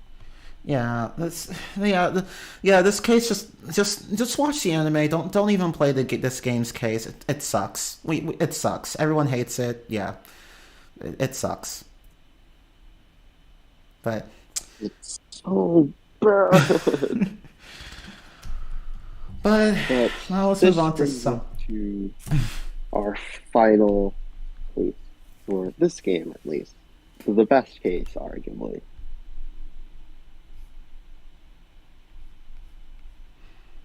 Farewell, my Farewell, turnabouts. my turnabout. Would you like to take over for this part? Okay, Just talk about the premise. so I'm going to try to see if I can remember because it's been a while since I last played these games. So Maya gets kidnapped. Like I we're already off to a bad start, but it's okay. The case is still great overall. Um, so I'm trying to remember how this starts, but Okay. So basically, Maya, Phoenix, and Pearl get invited by Will Powers to attend some contest or something like that about some superhero thing. They watch it and oh hey, it's a tie between two dudes, the Nickel Samurai and the Gem Ninja guy. And Samurai played Matt on guard. Remember that name? Gem Ninja is played by one quarterback. Remember that oh, name. These two sorry, have been it's kind of hard to hear you for some reason. known, but these two were known rivals pretty much. And Matt always got the upper hand. Ha ha ha. But yeah, after the show ends, Maya gets a phone call and she goes to take it, and then she gets kidnapped. Yep. Oops. Oops. As Phoenix tries to figure out why she was even kidnapped in the first place, Juan Corda ends up dead, and Matt Ungar is accused of murder. The kidnapper ends up calling Phoenix and saying, "Oh, okay, get Maya. If you want to get Maya back, you have to prove that Matt Ungar is not guilty. Don't tell the police, otherwise I'll kill her." So Phoenix has no choice but to go along with what the assassin wants, and we have to prove Matt's innocence. At first, it seems like Matt is actually not a murderer. You find out more about his backstory. Once the backstory, talk with his manager, Adrian Andrews, you start to find evidence that pinpoints her as the murderer. But you find out something terrible. You get to see Matt's true Something colors. horribly, horribly wrong. You see Matt, and he pretty much tells you, "Hey, you idiot, I'm a murderer. Yep. After you've proven. I hired." You just proved to the court that he didn't kill Juan Corona, and then he reveals, "Hey, guess what? I hired an assassin." and you try to find a way to accuse him, and you find out that he put a camera right on the murder. He recorded the entire thing. Which was a stupid move on his He part, but we'll get to that later. he spied on his assassin to make sure the job was done and he could blackmail him. Yeah, fuck it. I'm just gonna say it right now. This was a stupid move on his part, and like, why the hell would you do that to someone who could easily kill you? This ends up coming back to bite him in the ass later because the trial goes on and Phoenix is panicking until he has to cross-examine the assassin's cross-examination. Well, he cross-examined the radio. Yeah, because the With the assassin's not gonna assassin show on up the in other public. end, obviously. Yeah, Phoenix is telling him that, hey, Matt spied on you. And then the assassin's like, oh no, we're done. I'm going to kill you. it's like, and then Matt's like, "Oh, I can't go free because he'll just come right after me." So he's like, "I'm guilty, lock me up," and then it's like, "Okay, done." And then Phoenix is put into a position where if he says that Matt is guilty, Adrian Andrews, who got accused of Matt, no, not Matt, Juan Cordo's murder, she'll go free, but Maya's going to die. However, if he says that Matt is not guilty, then Maya gets free, and Adrian Andrews goes to jail. Yeah, and of course Now, there are two different endings, but we all know which one is the real one. obviously, it's the ending where Matt goes free. Kidding. Yeah, So, Phoenix was up with those two options, and there's two different endings.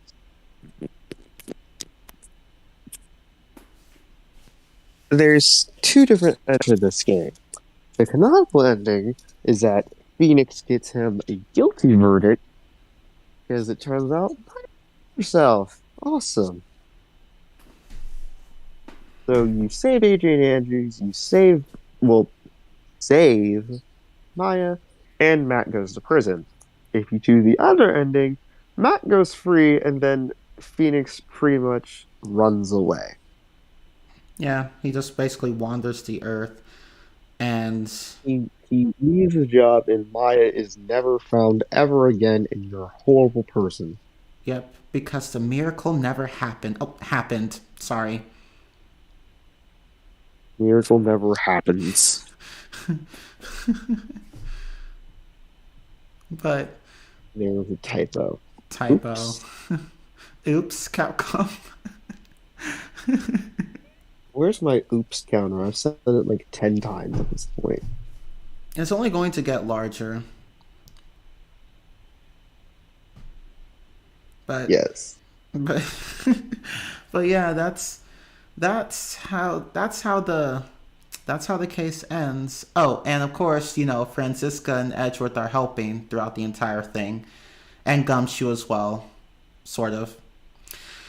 Oh, Gumshoe actually shines in this case because he's actually willing to help you. Yeah, Unlike in before the last game where he's just like, no, I'm not going to help you.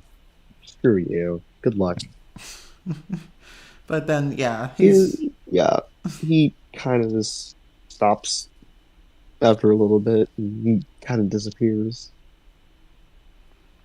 yeah, but yeah, he gets cooler in this case, as well as Francisca and Edgeworth.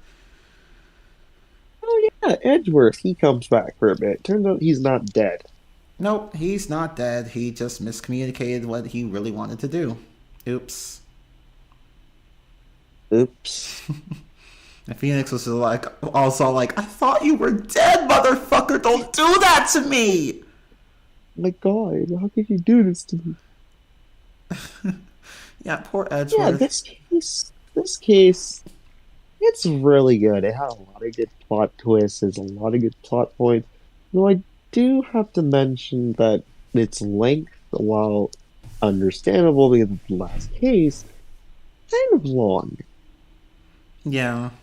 They also bring up a whole bunch of points that's never really brought up again, like Matt's manager, Celeste, and how she killed herself, and that led to Adrian Andrews becoming this dependent person that Jesus Christ, they're not dark. Yeah. It gets uncomfortably dark and then super lighthearted the next moment. True. That's what this game does a lot. This game has lots of dark moments, like again, Celeste's suicide, the scene where in the beginning of case two where Phoenix and Maya are speaking to one another. Um the reveal that well Russell's pretty much dead and everyone's mourning over him. Like Yeah. it's the I want to say it's the darkest game, but no, I still have to think not case three. Game three is the darkest out of the trilogy. It's even darker than the second game. If you thought the second game was dark, you have not played the third game. Case five. Case No, 5. Case 4 as well. Case 4 just... cough cough 145. Yeah. Cough cough. Yeah, like, it's just a disappointment.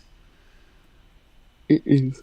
Like, just like, why you gotta do that to these people, Capcom? Why you gotta do that to them? They just want to live happy lives.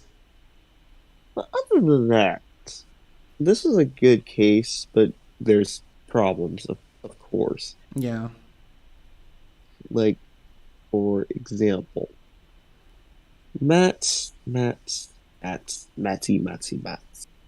Why in the world would you think recording a murder was a great idea? I don't fucking know why he thought that was a good idea. That's not something I would ever attempt to do. Like, just trust your assassin and then that's it. Like, don't fucking like blackmailing an assassin.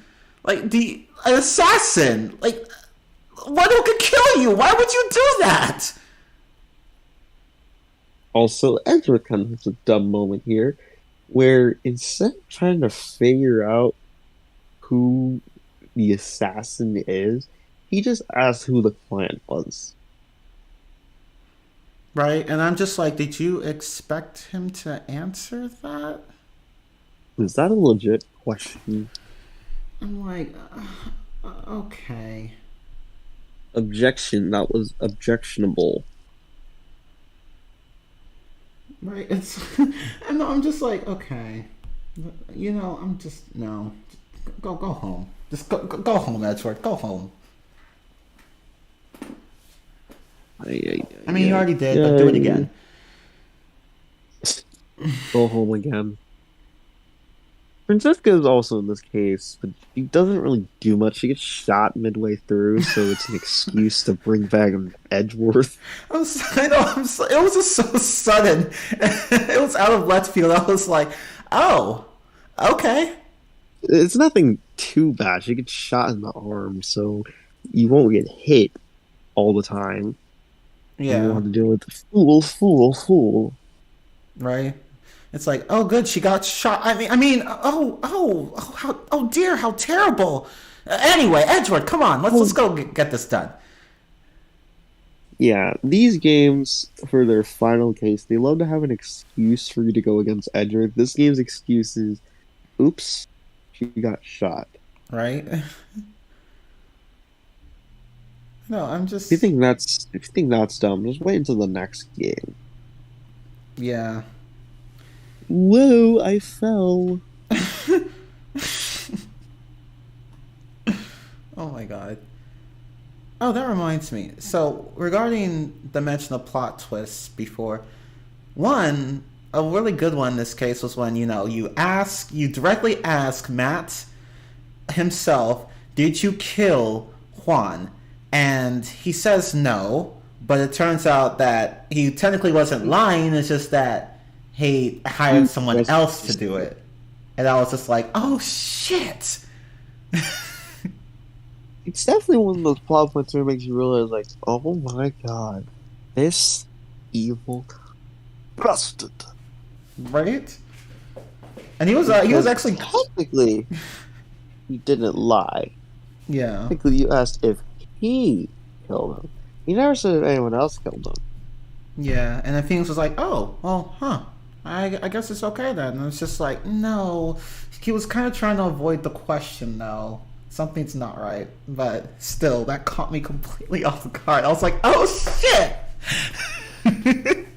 Whoa! But yeah, case for good. Few missteps here and there, but still good. This brings us to the final game of the trilogy, aka the best game of the trilogy. Trials and Tribulations.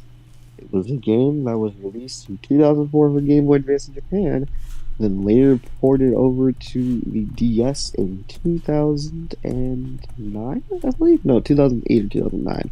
I have to just double check real quick. It This was game was 2008 for North America. Well, no. 2007 in Japan and North America, and 2008 in Europe for Nintendo DS. It was serving as the final game, quote unquote, final game, in the Ace Attorney trilogy, and it pretty much served as like a game that wrapped up all the plots moving on throughout this game's universe thing, especially the Fae. This game loves the Fae backstory. mm-hmm. Yeah, you'll get plenty of backstory on them, and you'll also get a nice little conclusive segment to Phoenix's entire arc of development. So, Because of course he started off as like a very cocky and nervous rookie attorney, but over the years, well, 1 year, 2 years, I guess, he gets more experienced, and this is arguably the best Phoenix. mm-hmm, definitely. So let's start with the first case. Turnabout Which Memories. this case takes place 5 years before the game's events, where we see two university students discussing something about some girl, and an argument breaks out between the two. One dude pushes the other guy, and there's a spark. He's dead. And as we start to see who killed him, we start to realize that it's Phoenix, right? But of course it's not. It's obviously someone It's else. not. So, oh, and guess who's defending us? For Mia, Yep, well, she's a lawyer here, and she's actually working for Mr. Grossberg at his law offices. this is her second case. Mm, Second. yeah, second. Yeah, you'll get another case with her later in this game, but this is technically her second case ever. They even mention it at the beginning. Mm-hmm. Mia Fey's second case. Huh.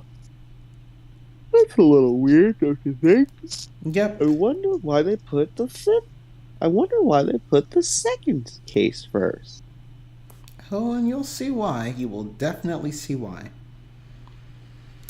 Anyways, after Mia pretty much finds like information about the case, she starts the trial with Winston Payne, who has longer, disturbing hair. Yep, It looks like a beehive. basically. Yeah. He needs to go to a supercut. He really does. That's not even a joke. He really should go. So yeah, we have to defend Phoenix, who was accused of again killing a student on campus grounds when it was actually someone else. That's someone else being Finish Wright's girlfriend, Dahlia Hawthorne. Oh, this bitch. You will see this bitch throughout the entire game. It's not even funny, but you see her so much in the game. This game loves her for some reason. Yeah. she does make later appearances in cases 4 and 5, especially 5. But for now, you're just told that not Mia, um, Dahlia is such a nice person until you start to expose the fact that she's a murderer. Yep. And then she starts showing her true colors, and then we prove that she was the one who killed the student. And what's more, She was she was involved in some incident that happened a couple months ago that involved Mia's boyfriend. who's known as, at the time he was known as Diego Armando, who is also, as we Loves all know, coffee. yeah, Java addict. And he actually renamed himself to Prosecutor Godo. And we'll talk For about some him. reason. Yeah. I don't know why. And we'll talk about him later. I have so much to say about this motherfucker. But anyway. Yeah. Anyways, you defend Phoenix and you prove that Dahlia was basically a murderer because Doug found out that Dahlia did stuff with pharmaceutical secrets or whatever, or Yeah. she was just a dangerous person, something like that. He tried to warn Phoenix, but Phoenix did not want to listen, so he pushed him, walks away, and then Dahlia, in a matter of wanting to keep her secrets, decides to kill him. Yeah, pushes him right into a severed electrical wire. And yeah, that's how it happens.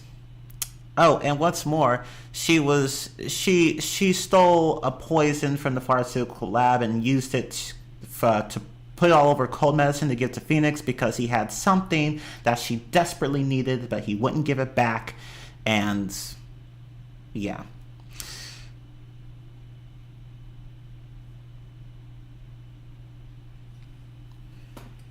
So the bitch gonna get executed. Oh, wait, is Blue? Blue, can you hear me? Why can I not hear you?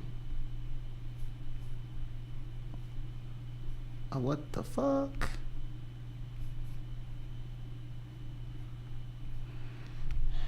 Okay. This is so... Let me hide this user.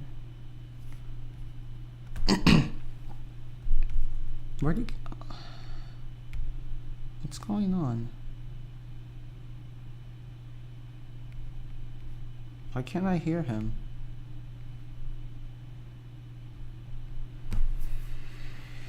Oh my fucking god. Okay, hold up.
Okay.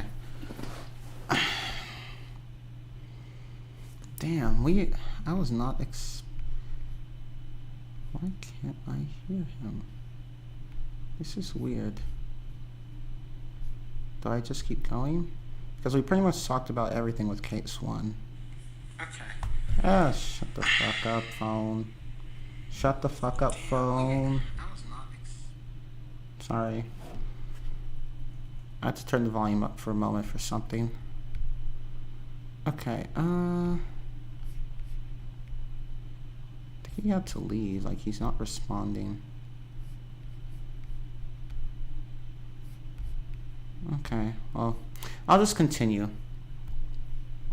Okay, so that's case 1. I don't remember much about case 2, unfortunately. Shit. But case 1, it was good. It was good. It just, I can't really name any apparent problems with that case. Well, except that the witness, the clients, the person you're defending, Phoenix, intentionally lies on the witness stand like a dumbass. And Mia gets rightfully mad at him for it, but Grossberg reminds her that, she has to defend him. And, it doesn't look good for Phoenix so far, but Mia manages to prove that Dahlia killed, what was his name, Doug Swallow? Who dated Dahlia at some point, I think, but then stopped, and at the time Dahlia was dating Phoenix. So, yeah.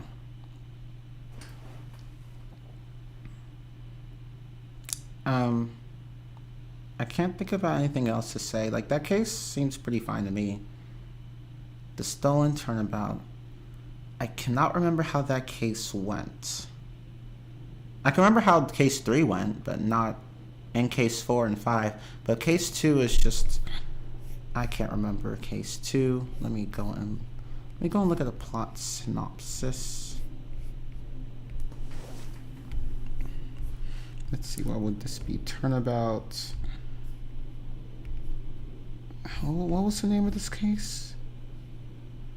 Turnabout. The stolen turnabout. Okay.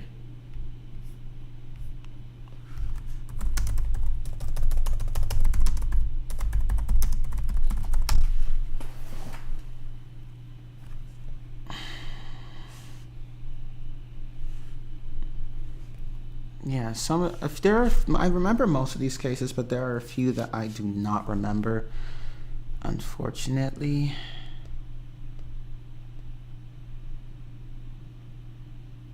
Oh, and yeah, Prosecutor Godo also stars in this one. Oh yeah, this case features a thief, the famous the Mask, stealing yet another treasure from a famous building.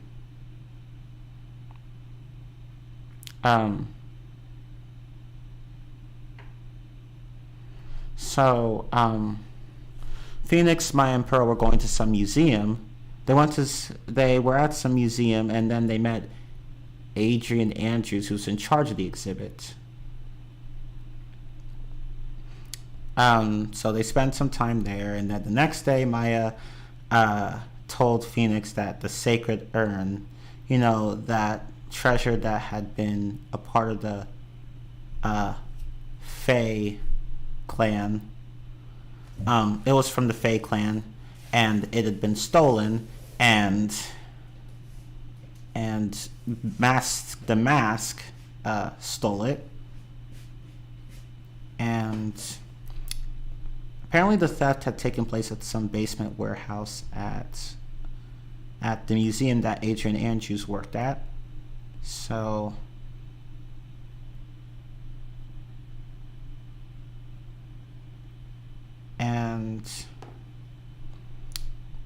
at the department store they meet Detective Dick Gumshoe, told them that he knew that Master was the culprit. He and the police knew that that guy was the culprit because the culprit left behind his calling card before he stole the urn.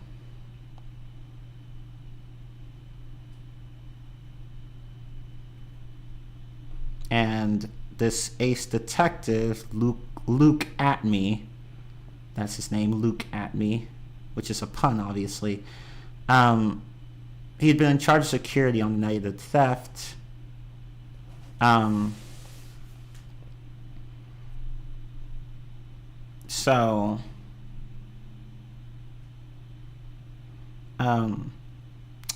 Phoenix and Pearl and Maya. I think they all. I don't know. Well, whatever. Phoenix does some investigating, and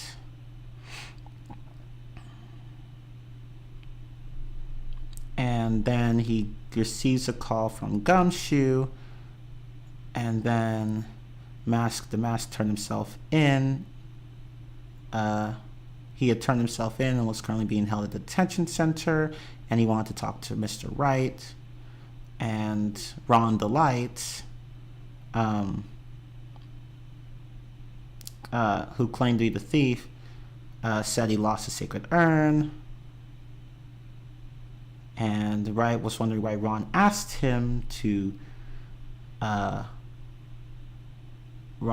meet with him, but Ron told him that his wife asked him to do it, and then he asked Wright to go and talk to his wife. And his wife told Wright that he wasn't actually the real the Mask. That Ron wasn't the Mask. That wasn't the real the Mask.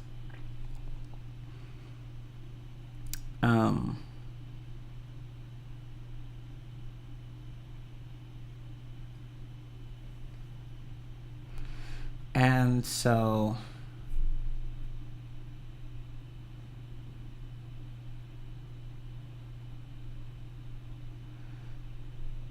I'm trying to see. This is taking too long. Basically, you just have to. I don't even remember. The case just involves some fucking thief, and you have to prove that Ron the Light is innocent or whatever, and the real killer ends up being. Well, no. There's also a murder, but I cannot remember who the murderer. Who was killed.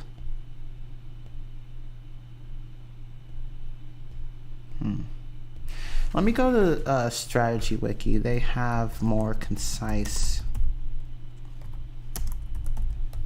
case explanations. Sorry, I would normally be more prepared for stuff like this, but I didn't really feel like reading through a bunch of I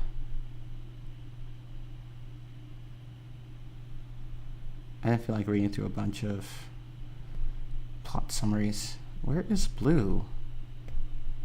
This is weird. I don't think his mic is off. Did I turn it off? No. He would have just told me, and I would have No, he's not muted. Okay, well. Let's forget it. Okay. Let's see. And then...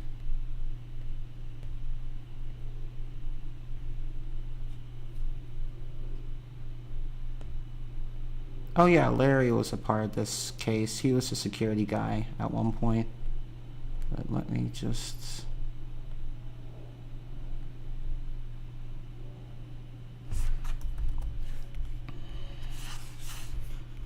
Let me just skip to this one.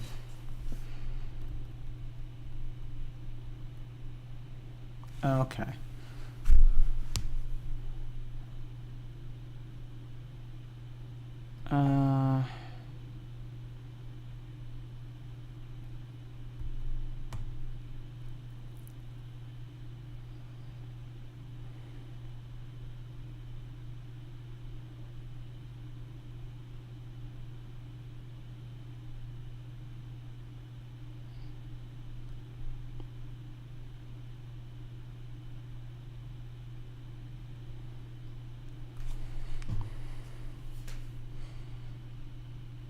Okay, I see. So Ron DeLight was fired as a chief security guard, and his wife had been spending too much money, so he decided to he didn't want to find out that he had been fired. He didn't want his wife to find out that he had been fired from his job, so he became a criminal named Master Mask. Luke Atney, the ace detective, eventually figured out that Ron was the Master Mask guy, and Ron stole something, and then he was successful and hid the costume in one of the trash cans. Luke Atme found it and found out that Ron made the costume, and he decided to start blackmailing Ron into giving him his stolen items. And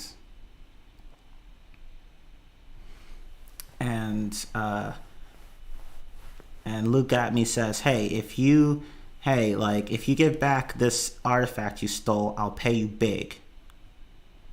And then Ron does so, and then he becomes rich. And then Atme had been planning all these heists for Ron to do.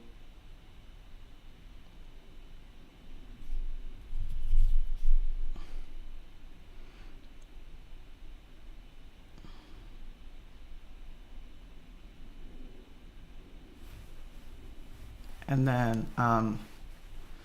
then some person, Bullard, whatever, Mr. Bullard, he was a victim of these robberies, and he began investigating each heist and found out that Atme was behind these cases, and then he blackmails Atme into giving him what he stole, and then Atme the plan to kill Bullard, and meanwhile, Adrian Andrews' museum, Lord Lee Taylor, made an agreement with the mysterious Karain tribe to present their most valuable possessions, one of which was a sacred urn. And she hired Atme to look over the treasures.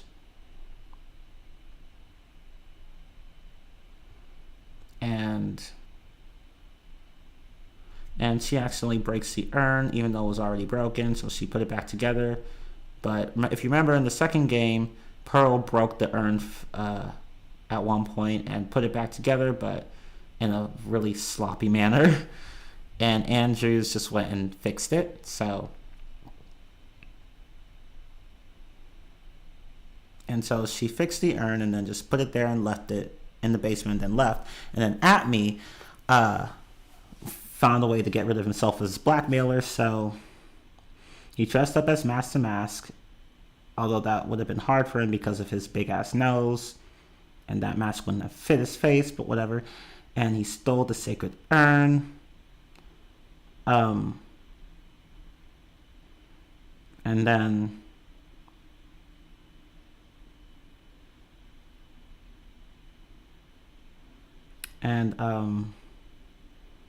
after that, he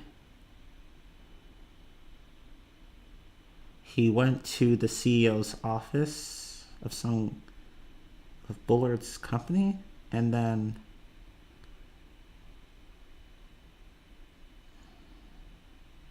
Ron was also instructed to go there, and then Ron was knocked out. And then Atme killed Bullard, and then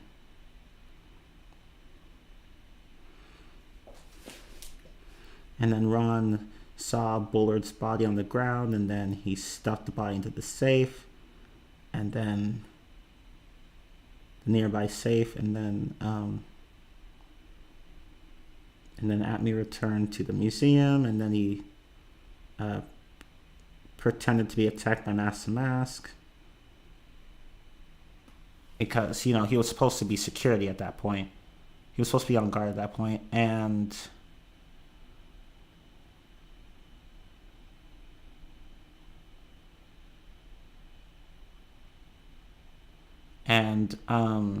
unfortunately, this doesn't work for Atme because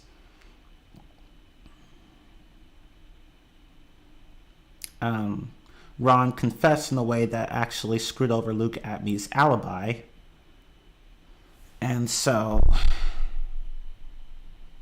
Luke Atme gets proven guilty in court, and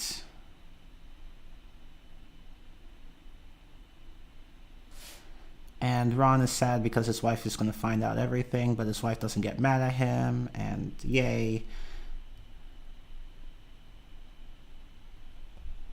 And And that's it. And of course, you get a nice picture of Maya and Pearl and the Sacred Urn. So that's the case. Basically, Luke Atme goes through a bunch of convoluted schemes to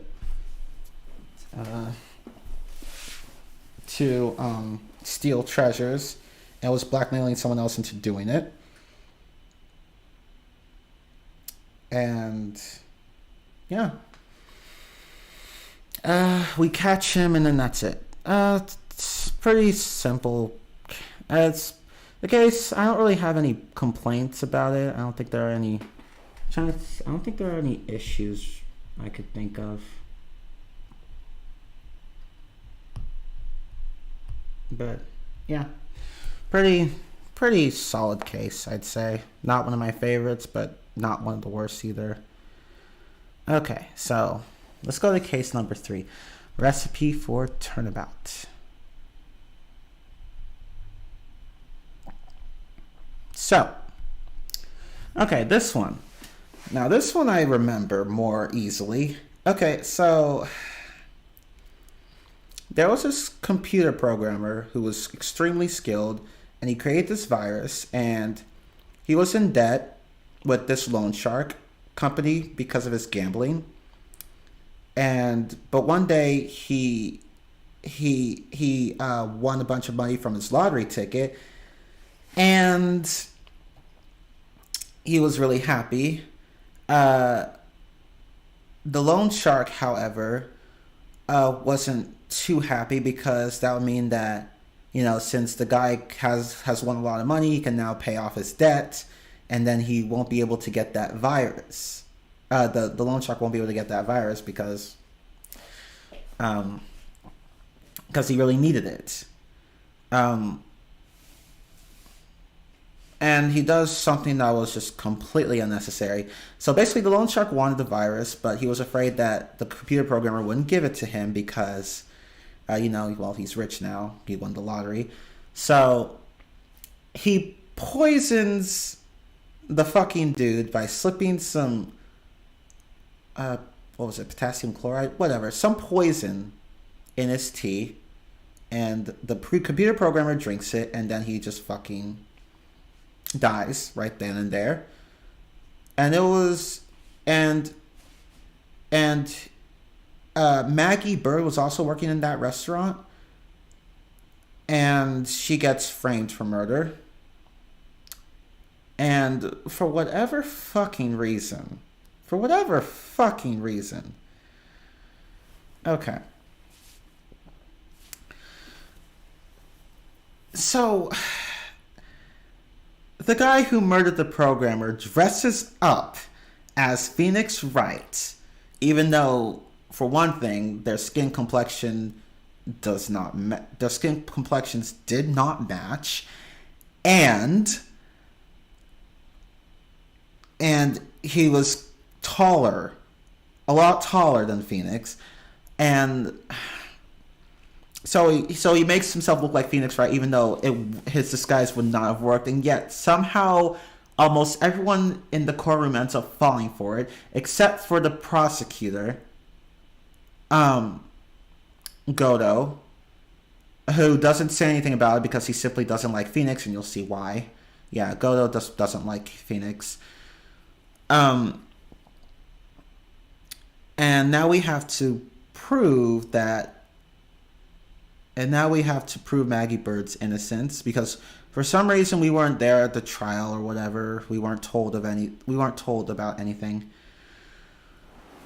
And so we do that, and we do a bunch of investigating, and we find out about this loan shark company, and this guy, the guy who killed the computer programmer, his name was Furio Tigre. And at one point,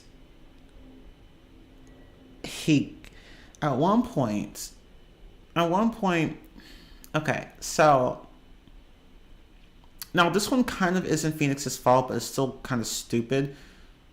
Phoenix has some evidence against the killer, Furio Tigre. He walks to the restaurant, but he didn't know that Furio Tigre already had the evidence in question, which was some insurance papers, And Furio Tigre attacks Phoenix and was about to burn the papers, but Gumshoe comes in and saves the day again, and just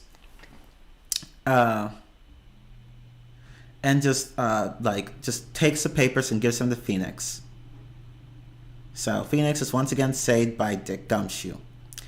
Yay! And so we go to trial after all our investigating, and we prove that... Well, actually, no. We don't really prove Tigre's guilt. At least not without him making a slip of the tongue. So Gumshoe, who's really worried about Maggie's well-being because, you know, he really cares about her, he tries his best to find some evidence, and he finds some, but Phoenix is like, "Oh, we can't use this. This isn't conclusive evidence at all." But then he keeps it just in case he could use it somehow. And he uses it by pretending that it's evidence, by pretending that it's the bottle from which Tigre took poison and used it to kill the programmer. But Tigre's, instead of keeping quiet, Tigre is like, "That's not the poison. The poison's that other bottle."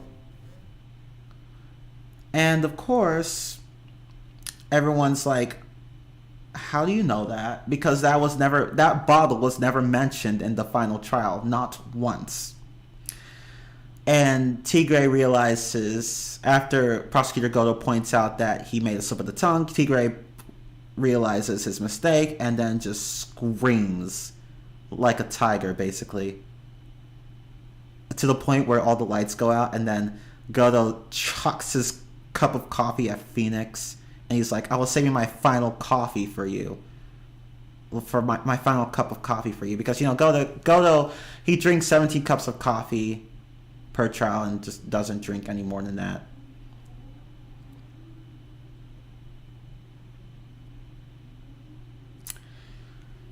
Anyway, but yeah, we prove that, you know, Maggie didn't kill the programmer. Oh yeah, and there was this chef who was quite flamboyant.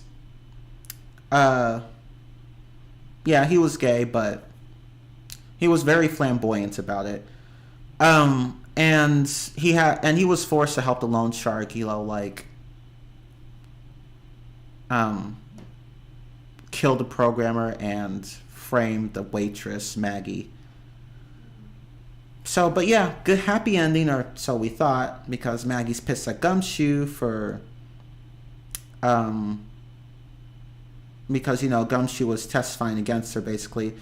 But, you know, Gumshoe tries to bring up that, you know, he was just doing his job, and that he never outright said that Maggie did it. He was just testifying what he was supposed to testify.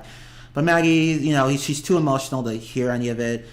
And, you know, Gumshoe leaves all sad, and then Phoenix presents some food Gumshoe made to Maggie to cheer her up and prove that Gumshoe really did care for her. And that's that. So, Recipe for Turnabout, Case 3. It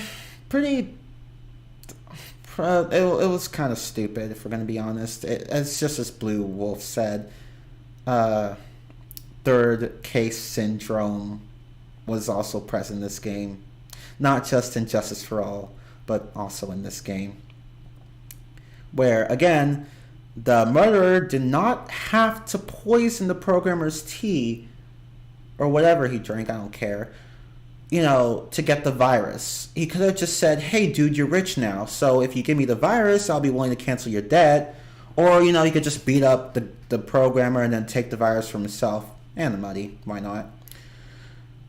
And it's not like the programmer would have been able to, like, go to the police, because that would have proved that, you know, he would have been involved in some shady shit. It's like, some guy stole something from me. What was it? Oh, it was virus. And it's like, he can't go to the police, unfortunately. He wouldn't have been able to. So, you know, the murderer could have just done that, like convinced the programmer to give up the virus that he made in exchange for complete debt cancellation, or just, you know, beat the guy up and take his stuff. He didn't need to kill him. That just made things harder for him than they needed to be.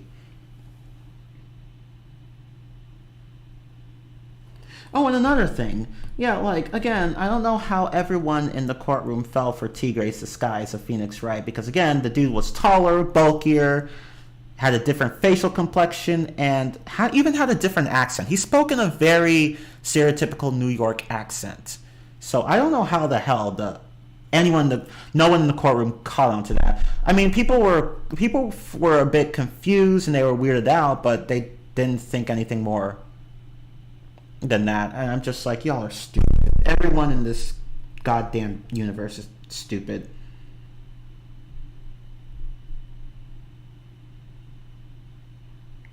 And Tigre, of course, does that dumb slip of the tongue at the end. Like, he didn't really have to say what the bottle was. He could have just kept quiet, or at least come up with some even if we consider the slip of the tongue, he like, even if we push that aside, he could have just made up some last ditch effort to, like, just some excuse to show how he could have, like, come up to how he could have known about the bottle. Like, he could have said, "Oh, I saw the waitress, like, pouring it into the guy's coffee." Like, he could have said that, but he fucking didn't.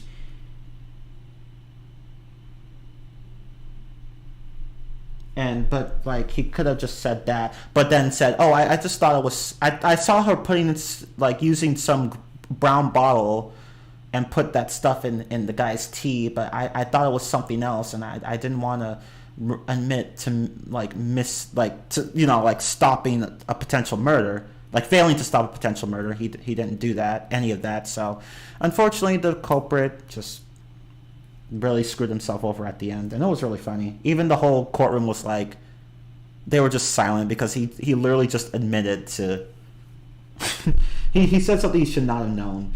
And yeah, then he just breaks down and then guilty.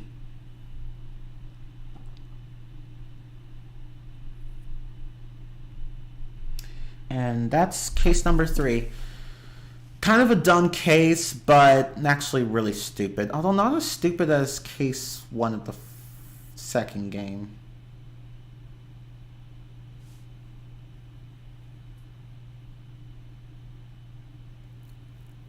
But yeah, that's case 3. Case 4, Turnabout Beginnings. Case 3 was just a mess, but case 4 was better. So again, this case features Dahlia Hawthorne.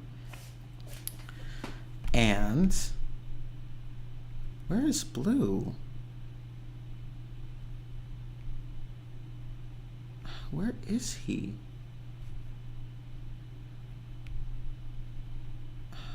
I don't know where he is. What if I join the...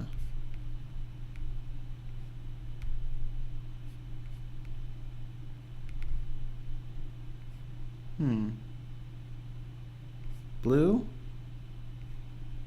I wonder where he went. He probably had to go and do something. But I'll just keep going. I'm just trying to go through these as fast as I can, because we've already spent quite a long time on the first 2 games. Case 4, Turnabout Beginnings. Again, this involves Dahlia Hawthorne. And she was in a relationship with some... I think he was some ex-convict or something. I don't remember. He was some guy, Terry Falls. And she, at the time, she actually had a stepsister, Valerie Hawthorne. And she also has a biological twin sister, Iris Hawthorne. Like, who looks almost exactly like Iris, they just have different hair colors. But, they grew up in different places, though. But yeah, like, so... Dolly was part of this faked kidnapping plot to, like, she was part of a fake kidnapping plot so that her stepdad would end up giving a lot of money. Would end up, like, giving the money to the culprit, who was actually Dahlia's boyfriend. Like, so they went and did all that, and Iris didn't want to be a part of that plan. She originally said yes, but then she was like no, and Dahlia ended up resenting her for it. And so they go through the plan. It becomes successful, but the other two people who were part of the plan, the stepsister and the boyfriend, they both felt guilty for doing that plan. So they wanted to come and talk in person. I forgot, like there was some sort of secret that Dahlia was keeping from the other two, and she didn't want it to get out, so she killed the stepsister and then masqueraded as her to talk to the boyfriend, so that the stepsister wouldn't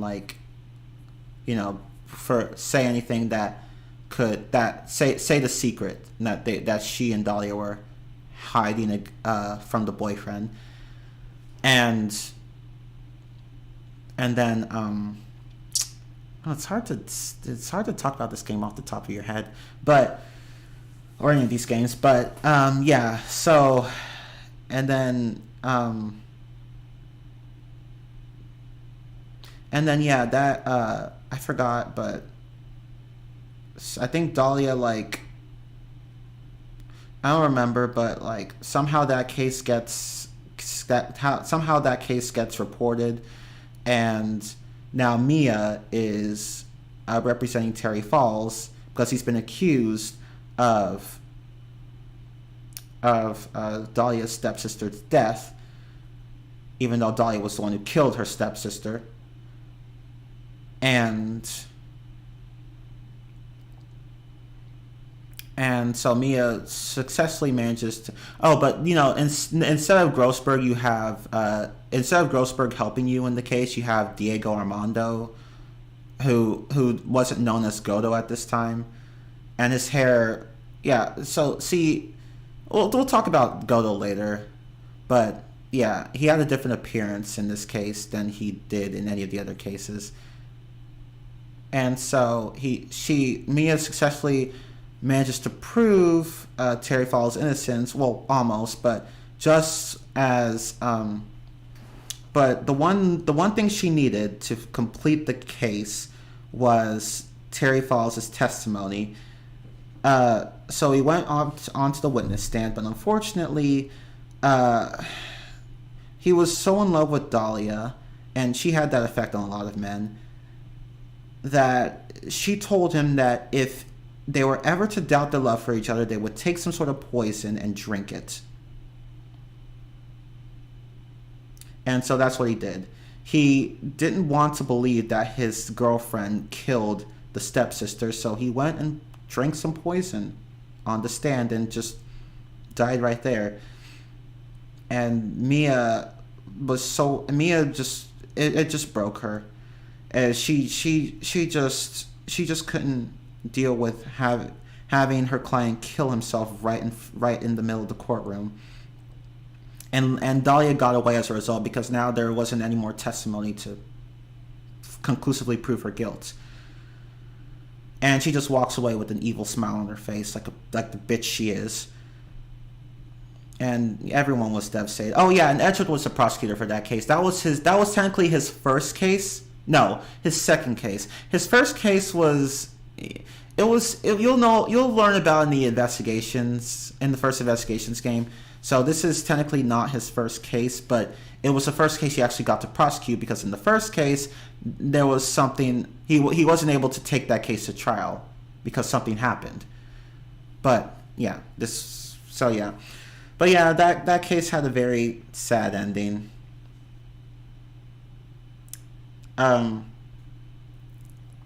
And I believe that there was a different judge for this case as well. The judge has a younger brother, actually. The judge in games 1 through 6.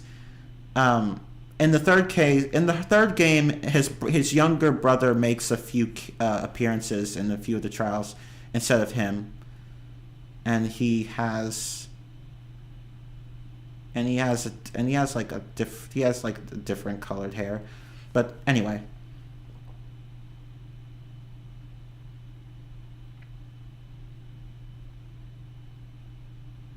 but yeah, that was Turnabout Beginnings. Pretty solid case. I don't really see any issues with it. Pretty heartbreaking at the end. But after that point, Mia and Godo start dating.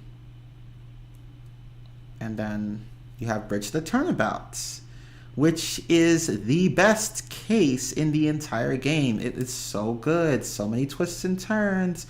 So many events. Like, it was just exciting from start to finish. But of course, Morgan Flay's plan from the second game comes into fruition here. And basically your plan is to have Pearl channel Dahlia Hawthorne from the dead, because remember, she was executed after the first case. And she just...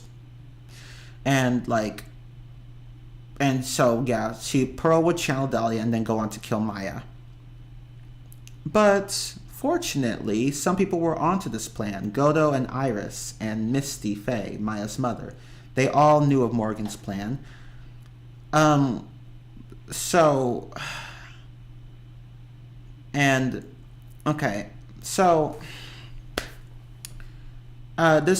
takes place, this entire murder incident takes place at Hazakura Temple, where Iris and her adoptive mother, Sister Bikini, she was a nun, they lived there. And a murder happens, and it's Maya's mother who got murdered. So what happened was that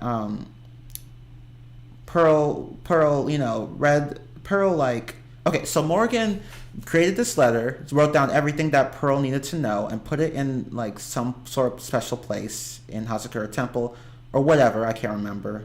It was either at Hazakura Temple or in the Korean village. But Pearl would go on to read the letter.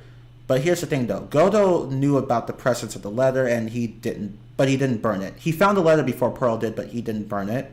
So he put it back. And I'm guessing he didn't want to like arouse suspicion, because Pearl would have told Morgan, "Hey, the letter's not there," and Morgan would have suspected that someone was onto their plan. But I mean, that's not a complete excuse, because really this whole thing could have been avoided in other ways. But anyway, Pearl finds the letter, tries to channel Dahlia Hawthorne. It doesn't work because Maya beat her to it, because Maya, at some point was locked in the temple. I don't remember how, but she got locked in the temple. Someone locked her in there. And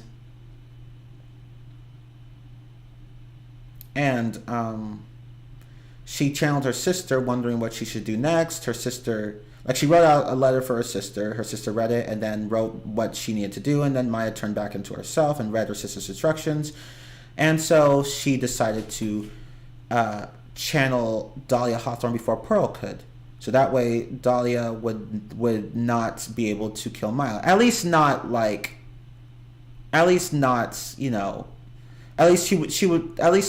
the goal was for Dahlia not to realize that Maya was the one who channeled her.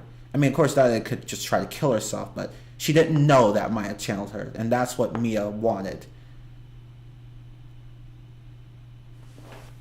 And so... Or, wait, I think that's how it was. Oh, wait, no, I'm sorry. No, I think I'm getting the events all mixed up. No, it was Misty Faye who channeled Dahlia, I think. Well, one of them channeled Dahlia. Yeah, Misty Faye channeled Dahlia, I think. And then after the incident, Maya was the one who channeled Dahlia. But whatever, I can't remember. But anyway, basically, Dahlia Hawthorne was channeled by Misty, and then she went to Hazakura Temple to kill Maya. Then Godo came in and killed Misty to stop Dahlia from doing what she wanted, from killing Maya. And yeah,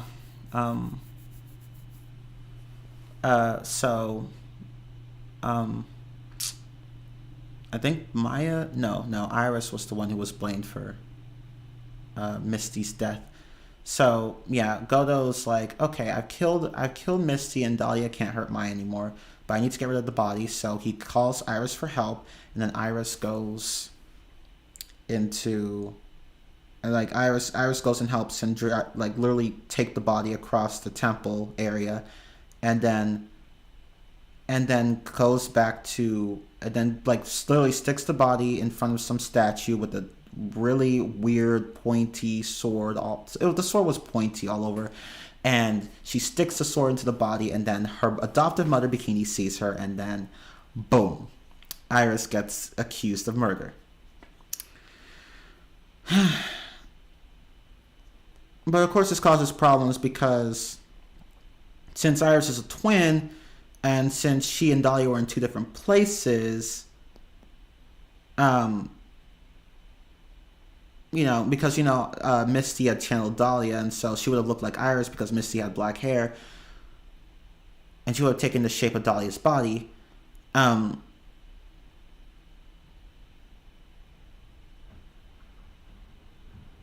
So like Bikini ended up testifying in court that she saw Iris at a place where Iris should not have been. And the court's like, oh, we don't think she's lying, but she could just be misunderstood. She could just be mistaken, but of course it turns out that Bikini was actually right. Like Iris really was there, but the other person who looked like Iris was actually Dahlia, who was channeled by Misty, or whatever. I honestly don't remember how this case went, but yeah, it's basically just. But basically, yeah. After that point, after the murder happens, Phoenix does a lot of investigating. And then although he actually falls, although at some point there was a fire that started on the bridge or whatever, and Phoenix tries to go across to save Maya, who was on the other side, but then he falls in the river and then gets a cold from it. He was incredibly lucky. All he got was a cold. But anyway, yeah, so Phoenix does all that investigating, then he faces Goto in court, and then defends. He said he would defend Iris beforehand, so he did. But throughout the trial, you'll see more and more. You'll uncover more and more about the case, and you'll find out that Goto killed Misty, not Iris, and Goto. He hates Phoenix, but this is the part where she just starts showing his true colors and showing just how much of an awful person he was. And yeah, because he really wanted Phoenix to bust him. He wanted this. He wanted Phoenix to expose him in court, which is why he was so insistent that Phoenix do everything himself and not rely on Mia or someone else to help him out, which he does. And yeah, that's the case. Goto, he gets exposed. He has a moment of emotional weakness or whatever, and then Iris gets declared not guilty. And yeah, and Mia doesn't seem too happy with Goto's behavior, but she never really directly comments on it. But yeah, that's the end of the case, Of course, Goto at one point admits, you know what, I don't really think I cared about Maya's safety. I just wanted to play the hero and avenge Mia's death. But Maya's like, I don't believe you. You did want to protect me. But I honestly agree that Goto didn't really care for Maya's safety, because if he truly did care for Maya's safety, he would have just told her to stay away from the temple. He would have told both her and Phoenix, but he didn't do that, and both ended up getting in a shit ton of trouble. And I'm just like, you could have avoided all of this. You just tell Maya and Phoenix to stay away from the temple. He didn't do that, and this is what happened. And yeah, Goto's a fucking awful person, but everyone's happy that Phoenix exposed the true killer, and they all decide to celebrate at a restaurant, that expensive restaurant that the loan shark was working at or whatever, that Maggie was working at. And yeah, that's case 5. So yeah, case 5 was great. My only complaint is that, well, it's not really a flaw. It's just that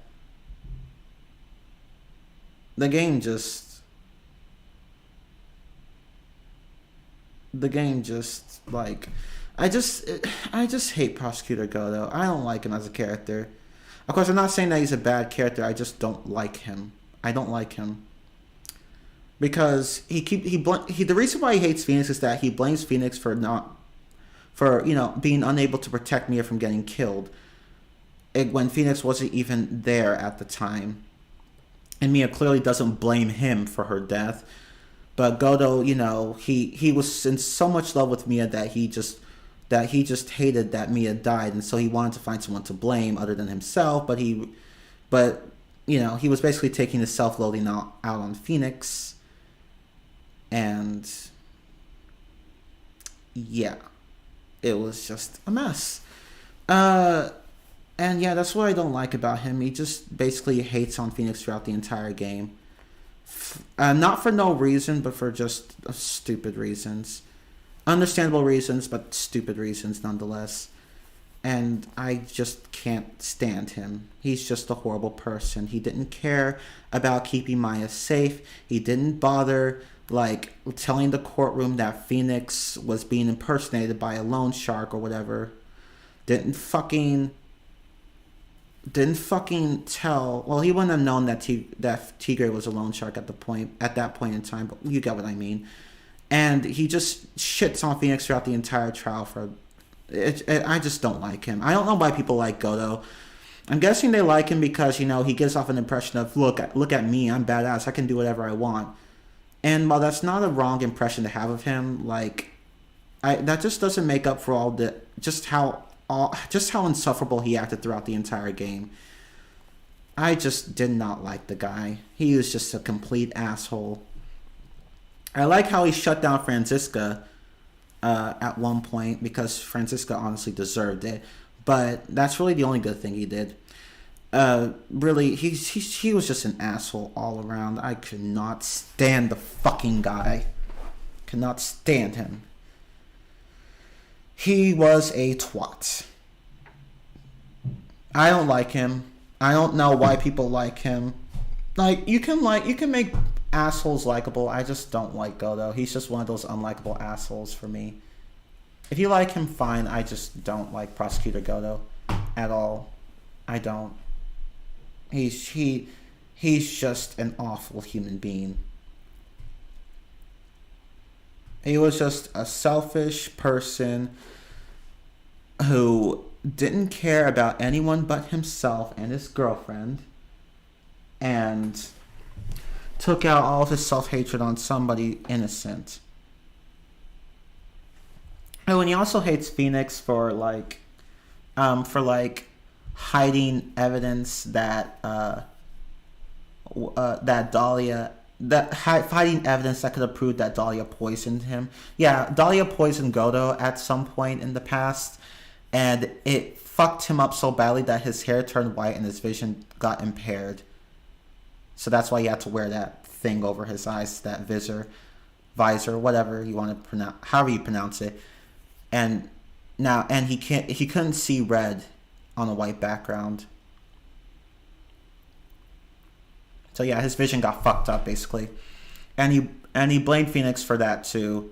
Not for getting poisoned, but for letting Dahlia get away with the crime, because Dahlia poisoned Godo and then gave the necklace to Phoenix to hide the evidence, because the necklace contained the bottle of poison,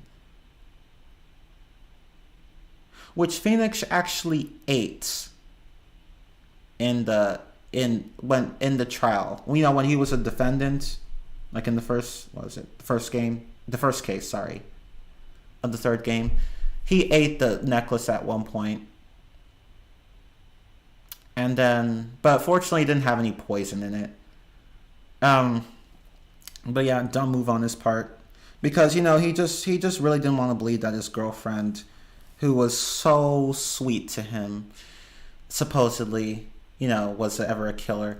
Although he was actually not wrong, because the woman that he actually was in love with for the most part was Iris. Dahlia only met Phoenix 2 times. The first time where she gave him the necklace, and then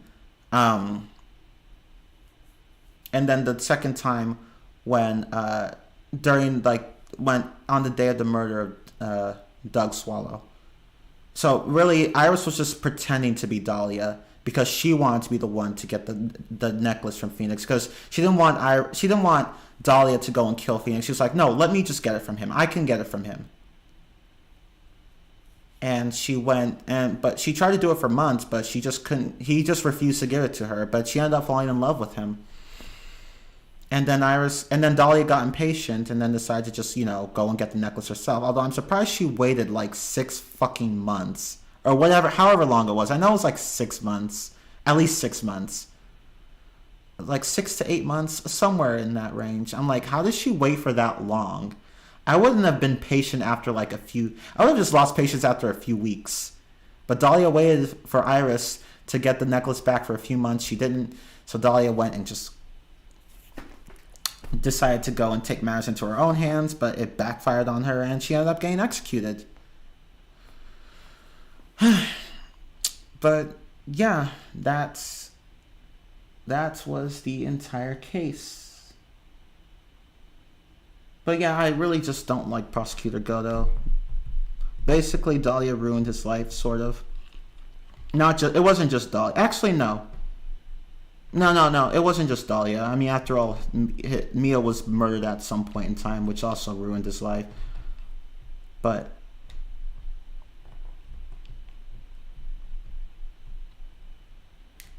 yeah, I just don't like Prosecutor Gold as a person. He's just a complete asshole. I just couldn't stand him.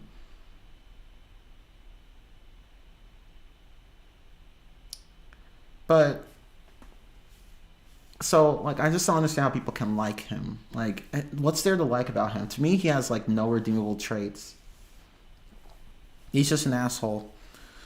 But enough about him. Bridge to the Turnabout was a pretty good case. A pretty good final case. Very exciting. I didn't like the fact that, at some point you had to during the certain cross-examination you had to go back and press on a certain statement repeatedly to get different dialogue out of it, and I just didn't like that. It's I'm just why do we have to keep pressing the same statement to get more information? They could have easily just spread that across different statements. Just why we have to go back and press the same fucking statement.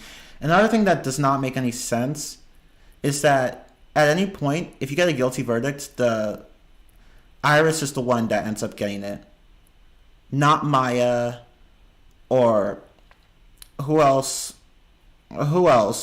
else was involved. It just Iris. And I'm just okay. Because, at some point, Iris you basically proved that Iris couldn't have done the crime. But the game just has her be the default one to get the guilty verdict. But, yeah. But, fortunately, the developers seem to have learned from this, because in Dual Destinies, you actually do get different outcomes depending on how far you are in the trial. For the last case, anyway. It's not really necessary for the other cases, but for the last case, where you go from suspect to suspect until you find a true killer, that's in there you get different outcomes. But in Trials and Tribulations, they're all the same for some stupid reason. But anyway.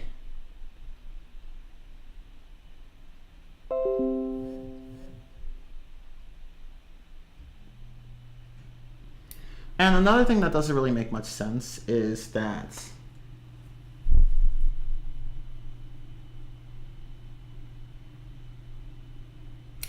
oh yeah, I forgot. Well, I'll get to that in a moment. Another thing that doesn't make much sense is that Dahlia at one point realized in the final trial, Dahlia at one point realized she was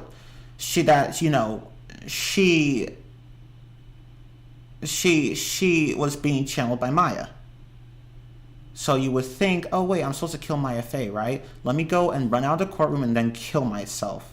She could have done that, but she just stands around and lets Phoenix and Mia just roast her to hell for all her crimes and misdeeds. And then And then after they do that, she basically gets exorcised by Maya herself. Like, basically, the reason you suck speech, like, just yeets Dahlia out of Maya's body.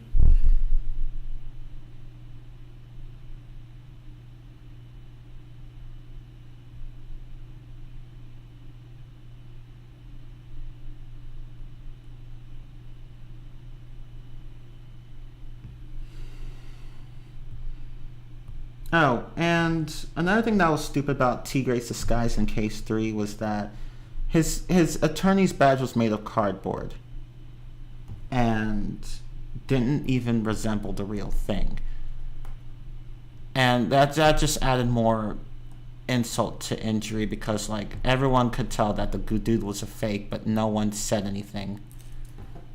And the only person who knew for sure, you know, that person being Godo, didn't fucking say anything because he just doesn't like Phoenix. He just didn't like Phoenix. I'm just like, fuck you.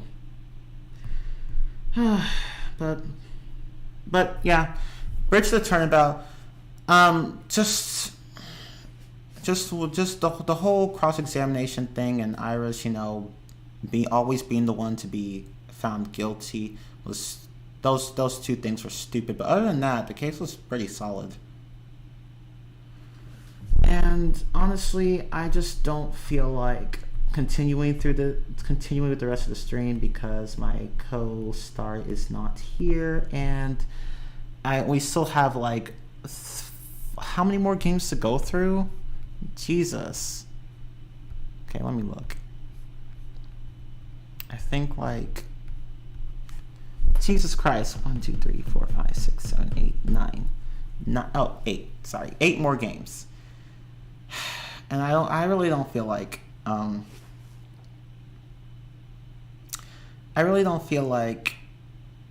talking about any more of these.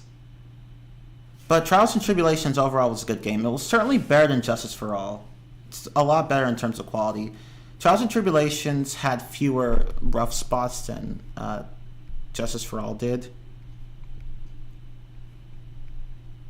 But yeah, I think this would be a good stopping point. So next time we can talk about Ace Attorney. I'm sorry, we could talk about Apollo Justice and then Dual Destinies and then Spirit of Justice. And we can cover the crossover series, Professor Layton versus Phoenix Wright. So next time we'll try to do those 4, and then we'll do the and then for the final stream we'll do the Ace Attorney Investigation series and the Great Ace Attorney series. Yeah, I think it'll go that way. Like we'll do 3 games. We'll do 3 games today, and then next time we'll do 4 games, and then next time we'll do 4 games. I think that's a good way to do it. I think next time I'll start with the crossover series first and then talk about Apollo Justice, Dual Destinies, and then Spirit of Justice. But, Blue, you're back, I think. Oh, wait, no, it's someone else. Some group I'm not even a part of. I'm out of this fucking group. Don't even... Just leave. Oh, Blue, you're back. Maybe he can come back and then just give his final thoughts on the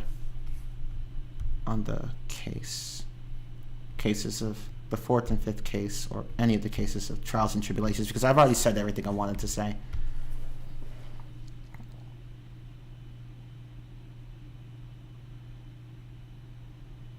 No, he's just not responding.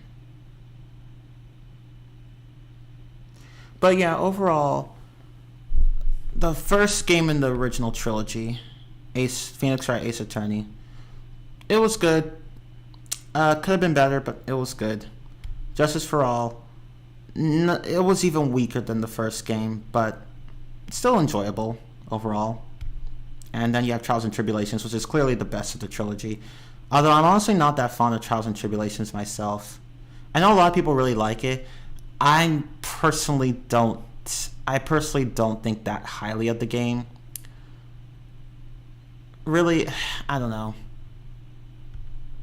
To be honest, out of all the games, all the games of the original trilogy, the first one is probably my favorite, and then um, and then probably Trials and Tribulations, and then Justice for All.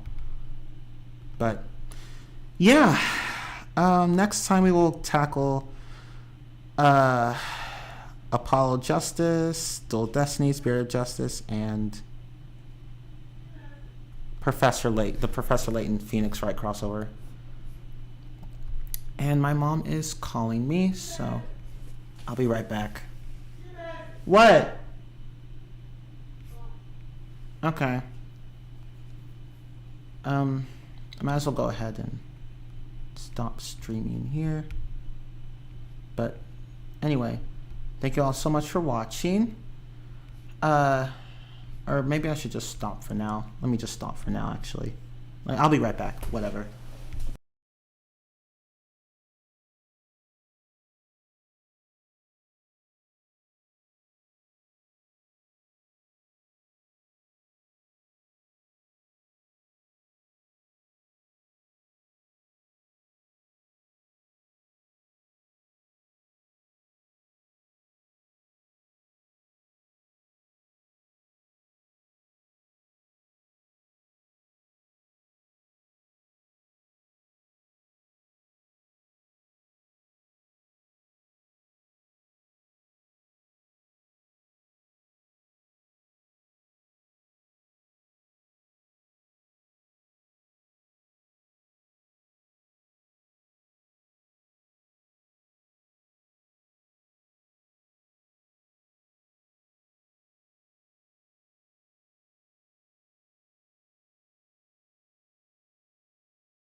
Okay. Okay. I don't think blue's Hmm. blue. Oh, there you are. Sorry about that. Something was happening. Huh? Something happened, and I had to like fix it with like my audio and stuff like that. So I was like, "What?" Well, dang, that's weird. And it was such an unfortunate, such an, like the worst moment ever. All right, where are we? Uh, we were at Trials and Tribulations, I believe. Let's see. We were, we had just finished. We were like just about done talking, uh, about case one. I'll let you talk about the rest of the cases. I already talked about them, but I'll just let you give your input on the rest of them. No, I'm good. I can just. I'll hear your thoughts. Oh, are you sure? Yeah, I'm good. Okay. Um.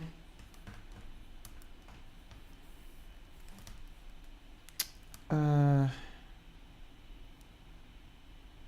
Let's see. I can't think of anything else for to talk about for these cases. I think I've already gone through everything I could think of. See. This is a flashback case, obviously, so you get to play as a dead character. Cool, I guess. Who? You get to play as a dead character in this case. Fun time. Hmm.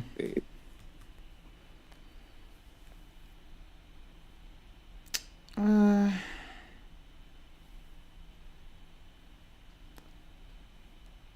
It's supposed to serve as like this whole epilogue of a story which you learn throughout the entire game, and you won't technically solve until case 5, and won't learn about the true story in case 4.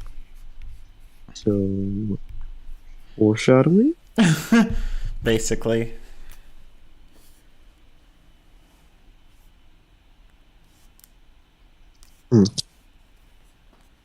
Other than that, this case is really simple.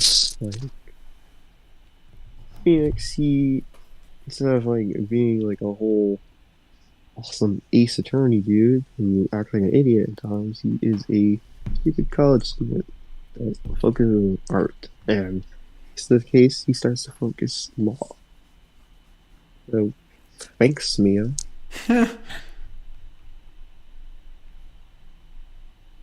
Hmm.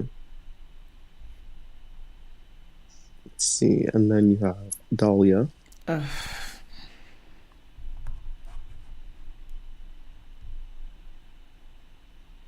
You'll see her a bunch in this game.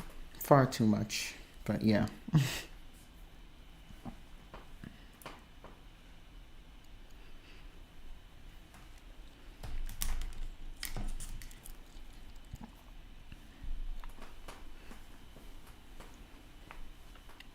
See, other than that, that's really the first one. Really the first case. Yeah. I mean, you learn about some pharmaceutical thing. Turns out Dahlia's psycho, and she gets taken to jail. And she gets beheaded, I think. No, hanged. Hanged. It's hanged. Yeah, why is she hanged? Oh, because turns out she did some other crime. Yep, she got the death penalty. Oops. Anyway. Oh wow, I just realized 12:32 a.m. Oh my. Yeah, like I didn't realize that we would talk about these each game for so long. We can just break this up into like parts. Like for this part, we focus on the trilogy. Yeah. And then, yeah, we can focus on Apollo. Basically, the second half of the trilogy, and then the side games. Yeah, that's what I was thinking. Like we could do it like that. Okay. There's just so much to talk about, but yeah. Yeah. This brings us to our next case, the Stolen Turnabout.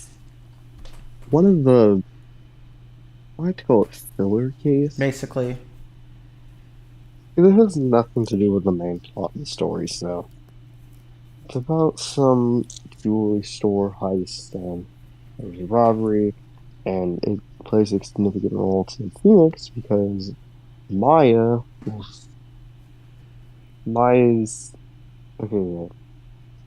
home village, Shrine Village, was basically the thing, and there was a face from the village of one of the mystic figures, Mystic Ami, and the vase gets stolen.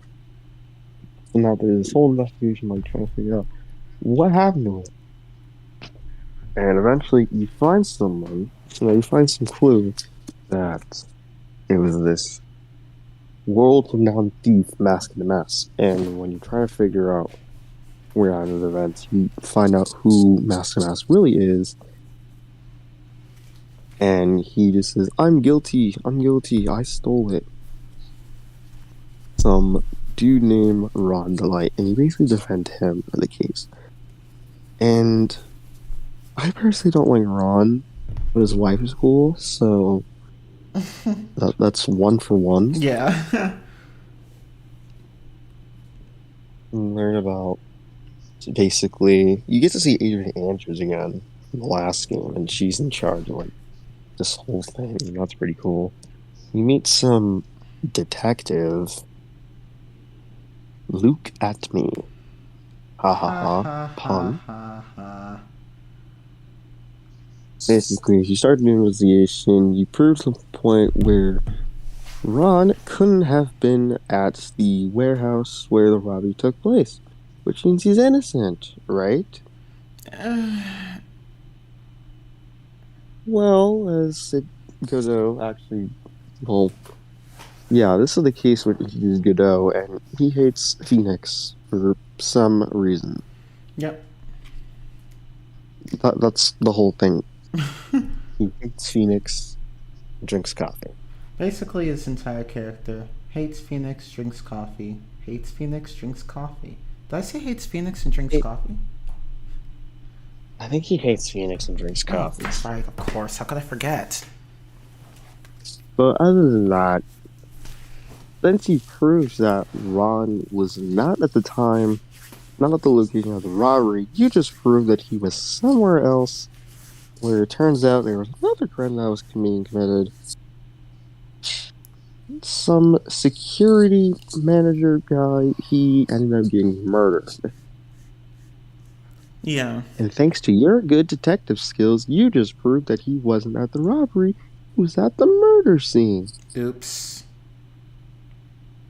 Oops. So now you have to defend Ron again. Oh yeah, did I mention that the thief was originally Luke at me?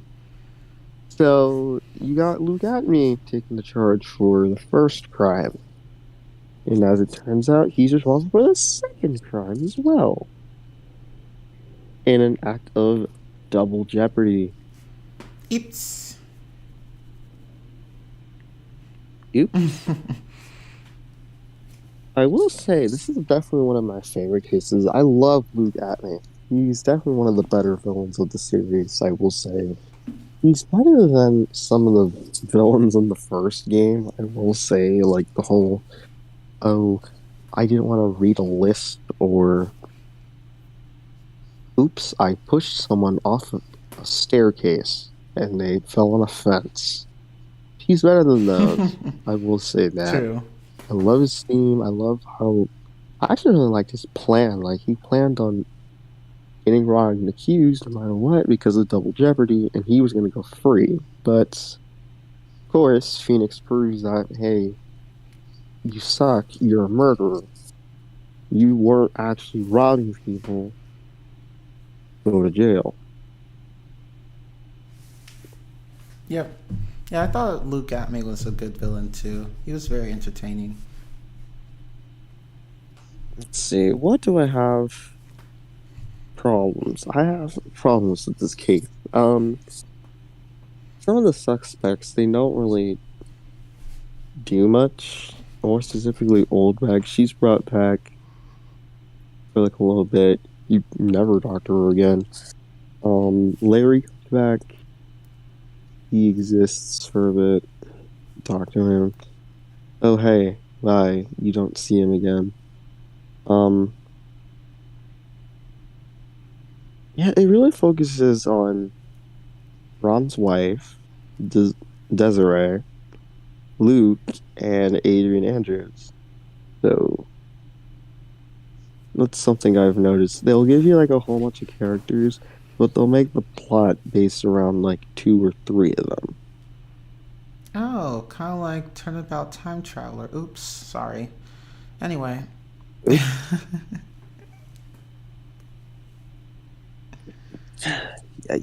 Yeah. But yeah, basically you help.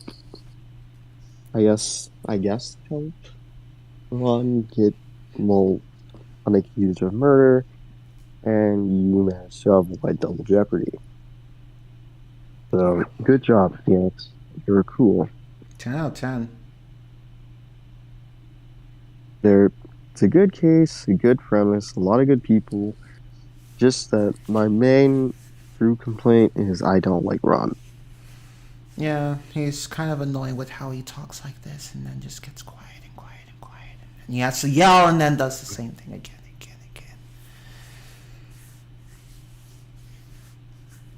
Yeah, that's basically him in a nutshell. Yep. Don't ignore me.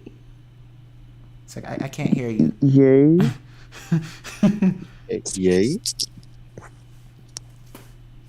Can't hear you. Speak up. No.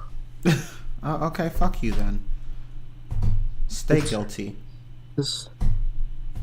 Well, here we go. We have any other thoughts on case 2? Not quite sure how Luke at me and this big ass nose could fit under that mask, but well, other than that, I don't think I have any other thoughts. I did not explain why he murders Kane Bullard, the why? main security. It's never explained. Apparently, he was being blackmailed, so he wanted to stop it, I guess. So... yeah, they don't explain that part well. Nope. They mention the murder, but it's not the main focus of the story, so kind of a secondary plot, really, because it focuses more on stolen secret vase. Yeah. Oh my. Okay. So this brings us to...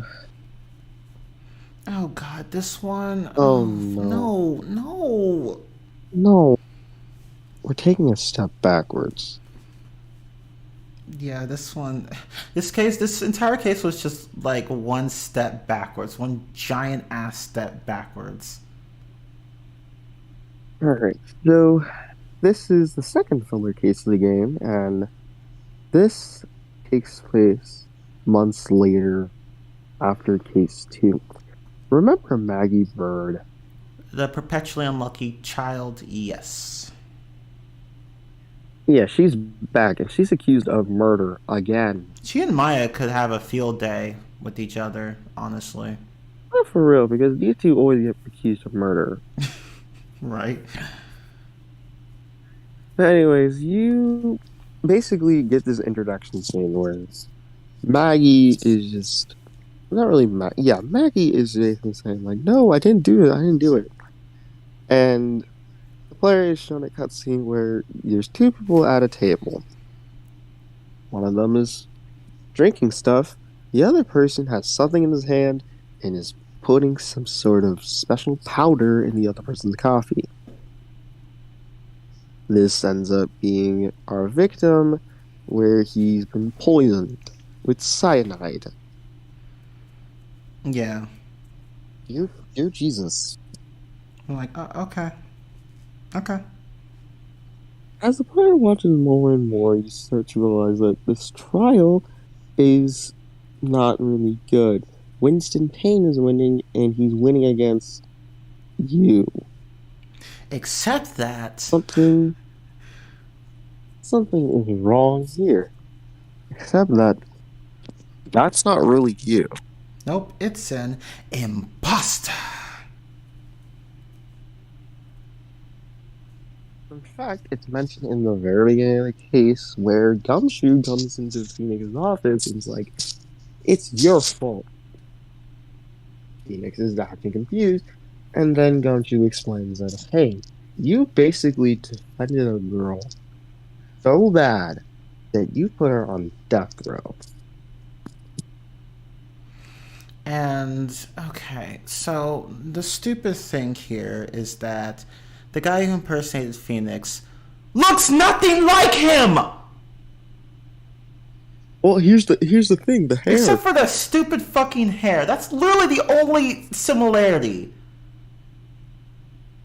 This is a tall man that has... okay, here. So, After Phoenix and Maya find out that Maggie has been accused of murder again, they go to talk to her and hope that like we can get a retrial. Thankfully, the retrial has been accepted, and they go investigate.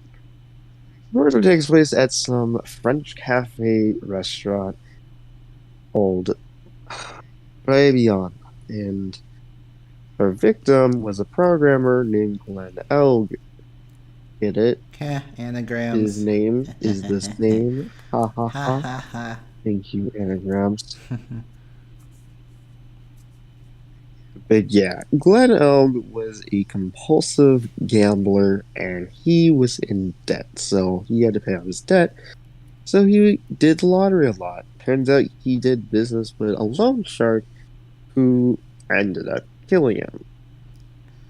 And Let me talk about this loan shark, Furio Tigre. This is your imposter. quite possibly one of the dumbest ones we've ever had, but continue.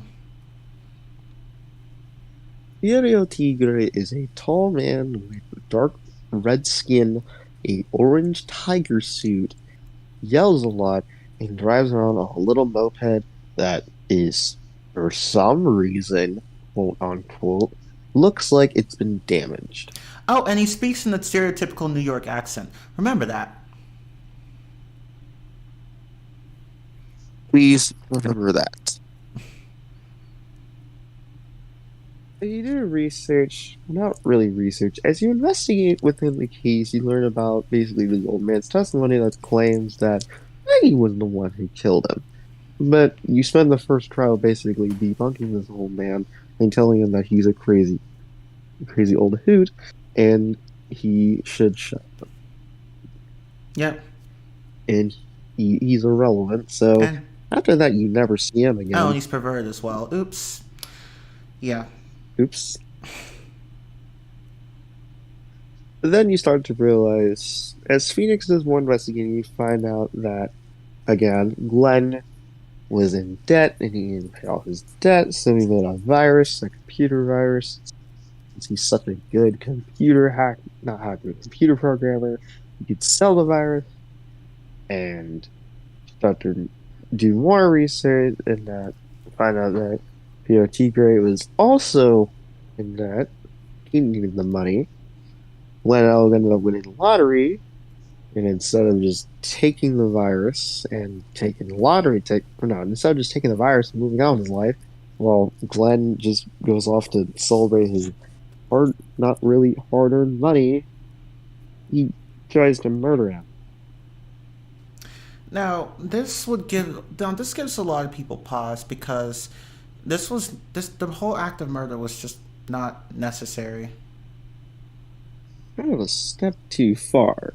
Yeah, like if the fucking imposter really wanted that guy's virus so badly, he could have just said, "Hey, you're rich now, but you could give me the virus and we could cancel our debt," or just fucking beat him up over it. I don't know. Like, you're just making things harder for yourself.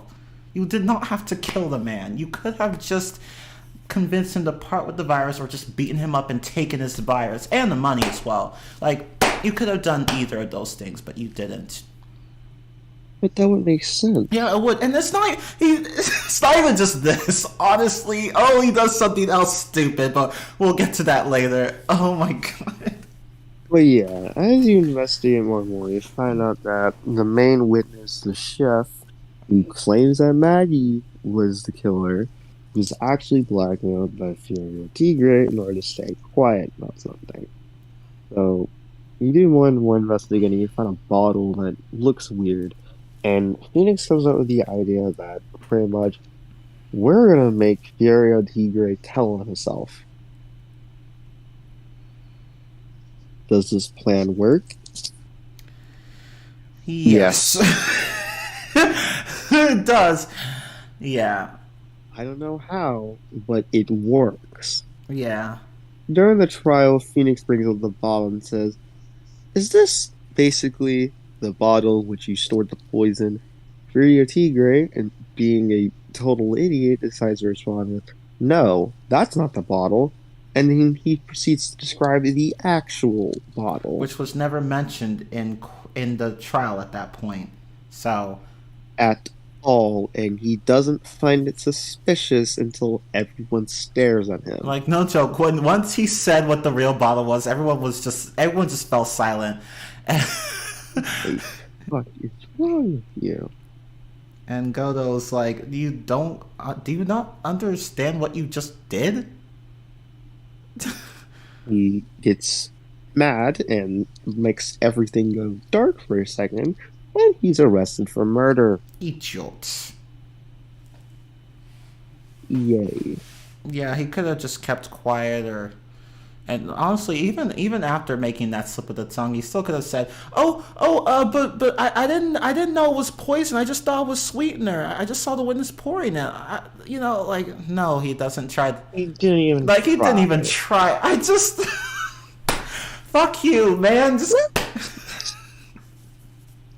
Let me just bring up the fact that despite having a completely different build, different complexion, the accent with him, just a paper bag, which you end up finding out that this is what he also used to impersonate you. and Everyone believed that Furio Tigre was actually Phoenix Wright. I know. Like they were all like, "Oh, Phoenix, wow, you're looking and acting different today." But then they don't go beyond that. And the only person who knew was Godo, but he doesn't say anything because fuck you, Phoenix. And I'm just like, okay. Reason number 256 as to why I want to kill Godot. He's just, I don't know. Why do people like him? Like, what is there to like about him? I can't name a single thing. That's a good point. I don't think there's anything to like about him. I don't like him as a character. I don't like the whole, oh, I hate you for no reason. Ha ha ha. It's your fault. Ha ha ha. I'm mad at you. Ha ha ha. I don't know you. Right? It's like, dude, like, I don't even know you. Why are you, why are you, Grow up. You're acting like a child at this point. basically. And people are like, oh, he's so awesome. It's like, no, no, he's not. What y'all see now? I know. It's like, what do people see in him? Because he just, it's because he just does whatever the fuck he wants in courtroom. It's like, no, that doesn't make him likable. Fuck that. Oh, you know what? Speaking of which, reminds me, this is also one of those cases where it's like, oh, we're gonna punish you if you press the wrong statement. And, Yeah, this happens after you get Furio Tiger into court and you start to investigate him. You start to cross-examine him. Furio gets pissed, and the judge is basically like, okay, we gotta make sure that he stays calm. Please don't press the wrong thing, otherwise you're gonna get cursed out, basically. and everyone just goes, What? yeah, why? This is a random angry man who says he has better things to do and does not care about murder charges in the slightest. And you're just gonna go along with you're just gonna try to avoid making him angry. Oh, okay. No, we care about him. Fuck the judge. I'm sorry. Just no, no. Fuck off with that. Yeah, yeah, yeah, yeah, yeah. Yeah, case. Why don't I like this case? No one. Okay, I don't think anyone does. there's like two people. There are only two characters I liked. Two characters I like in that entire game. I liked Viola, but you never get to cross-examine her. No, you talk to her a couple times. You learn about her backstory. Oops, there she goes. Never see her again. Yeah, she was an interesting character. And then you learn about Glenn's boss. Oh yeah. You talk to her a couple times. You learn about her backstory, and you learn about Glenn's stuff. And oops, there you go. You'll never see her again. Another potentially interesting character. Yeah, why does Capcom do this? Instead, you focus on Victor Kudo and the God-forsaken chef, who I swear to God, they man they made him the worst witness on purpose because I swear to God, he will never tell you anything. Which guy again? John Oh, Meacham, fuck him. whatever Yeah, fuck him. he, I don't remember his name. It was like John something. Yeah, John John Armstrong. That's his Armstrong. Yeah, name. that's what it was. The chef. He helps Superior Tigre basically frame Maggie as he also is in debt. Basically, everyone in this case is in debt and they need money, Yeah. So John had no. except Maggie, who just happened to be just one person not in debt, and she gets accused of murder. Because she's Oops. unlucky. Yeah. Oops. It's like the second time so far. It's not. There's one more But time too, but we'll get to that later. yeah, John Armstrong will purposely not tell you anything. And then once you get into court, he'll start to act like he did tell you and is just so sad and sorry for all the stuff. Bullshit. Yeah, he's just really fucking annoying, honestly. I did not like him. Then Victor Kudo just exists. Yeah. After you get him in the first trial, he really doesn't play any role in he doesn't play any role in the story other than he's the crazy old man. Who's perverted. Yeah. Why is he so perverted? Because he sees Mia Fey in a maid costume. Yeah. Like thing is just like, oh, hey, wait, if I get him to see a pretty girl, maybe he'll tell me something. It's like, okay, Maya, dress in this. It's like, oh, that doesn't work. Okay, Mia, dress in this. Like, okay. What? I thought you had to take care of Maya, sir. Right, and even Mia's like, I can't believe Maya called me for this. Like, the fuck? You guys owe me. Right? It's like, ew, I don't want to be like I don't want to be ogled by some old man. Ew, no. Ew. By some old pervert. Gross. No, ew. You owe me for this, Phoenix. Don't forget.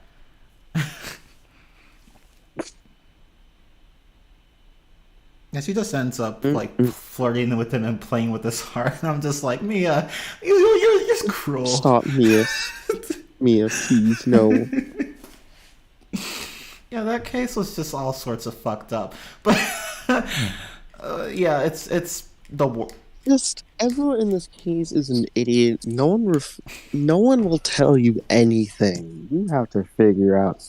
yeah. You pretty much have to blackmail. Well, not really blackmail, but you're like, hey, if you don't tell me this, you're going to jail. And of course, there's this one moment where Phoenix is like going to the restaurant, and he has the insurance papers that are critical evidence, and the fucking murderer takes them from him. Shocker. Because he's like, I'm going to prove to this in court. And then it's like, yeet! It's like, fuck me. And then Gunshoe has to go and save his ass again. It's like, why do I have to keep saving your ass, man? Just show a bit of self-preservation once in a while. It's funny, because in this case, Gumshoe really carried you the entire way, especially near the end. He's the reason why you even have the evidence to go against Furia Tigre. Right? Like, Gumshoe literally upgrades himself in this game, and it's like, We stand you. we stan you, Gumshoe. We stan you. There's also this whole like little plot line that like, oh, Gumshoe actually cares about Maggie. He has a crush on Maggie. Maggie hasn't been eating. Please eat the lunch boxes I've been making for you. Which, first off, if your man's making food for you, keep him. Yeah. Like, just fucking eat it. And then eat the food. And then Maggie's like petty, I guess, because he's kind of responsible for getting her like investigated, I guess. Yeah. Or something. I don't know. I never understood. Yeah, she says she doesn't really she doesn't really have a reason to be mad at him. She's just really emotional, and I'm just like, he's just doing his job. He never once said you were guilty of anything. You didn't believe me. What do you mean? Like, he believed you from the start. He was just testifying what he saw. That's all. Hmm. As I look at the wiki page, it literally just says, despite no conclusive evidence, Phoenix manages to get Tigre arrested by tricking him to saying something only the real killer would have found. And that's not wrong. It's stupid, of course, but that's what This happened. entire case is solved through dumb luck. Pretty much. It's solved through dumb luck, stupidity, and Furia Tigre not knowing when to shut up. Or just not being smart in general. This entire case was just one big stupid. It's so bad. Easily the worst one in this entire game. Oh my god. It's definitely the worst case in the trilogy. And I have to make a bold statement. It's the worst case, period. It's worse than Turnabout, Big Top, or Circus, or whatever the hell. Even worse than Justice for All was. what was it? Let me look. What was the first one of the second game? The Lost Turnabout. The Lost Turnabout. I forgot that case existed at A lot first. of people do. See, when I think of Justice for All, I don't even think about that case. I think about the other three. I just think about case 4. Honestly, I don't blame you, because that's like the only That good is one. the only good case.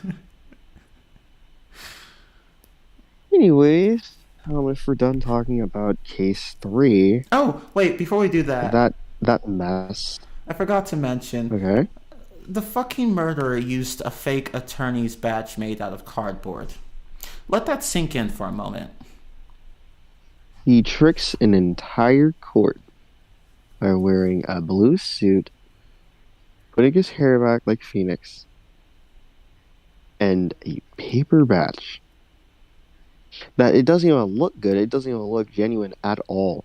But it manages to fool a whole courtroom of people, including the judge, who worked with Phoenix for years. And would you think he'd know, like, hey, I know Phoenix and you're not him. But it's like, oh okay. I thought you'd give it away with the skin. The skin was the biggest issue, and people, I can't. I think there's like a part where they mention, "Oh, we question your skin. We were wondering why do you look so darker." It's like, oh, I got a tan. Oh, fuck off with that.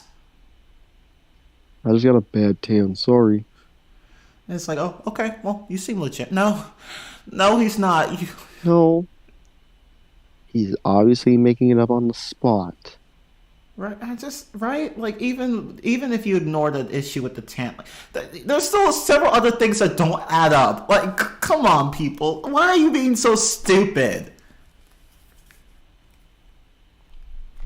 Plot convenience. Basically, plot convenience, plot-induced stupidity, dumb luck. Good. That's this case in a nutshell.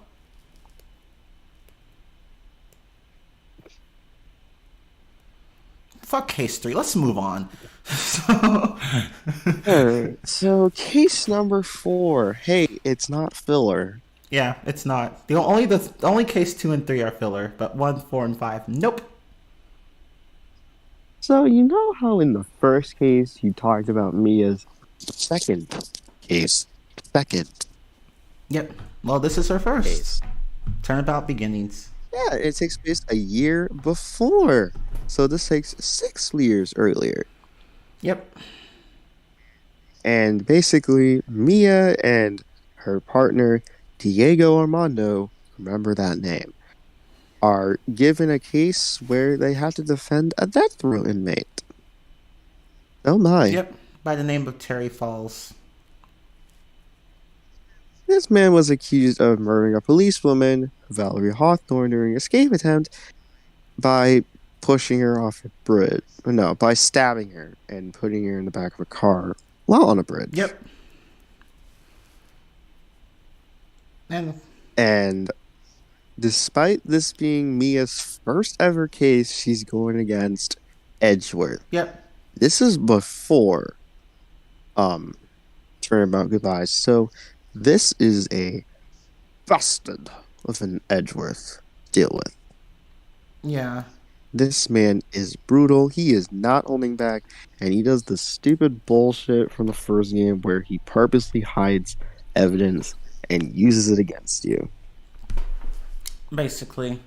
And he's just as cocky here as he was there.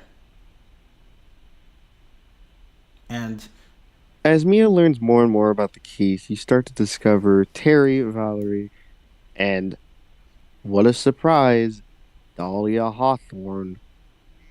It turns out they all staged to kidnap a Jew. To kidnap. Blah. They all planned a fake kidnapping to steal jewels from their family, approximately worth $2 million. Only this time, Dahlia wanted to keep the money for herself, basically. So she kills Valerie and frames Terry for it, and gives Terry this necklace that basically says, like, okay, I trust you. Don't rat me out.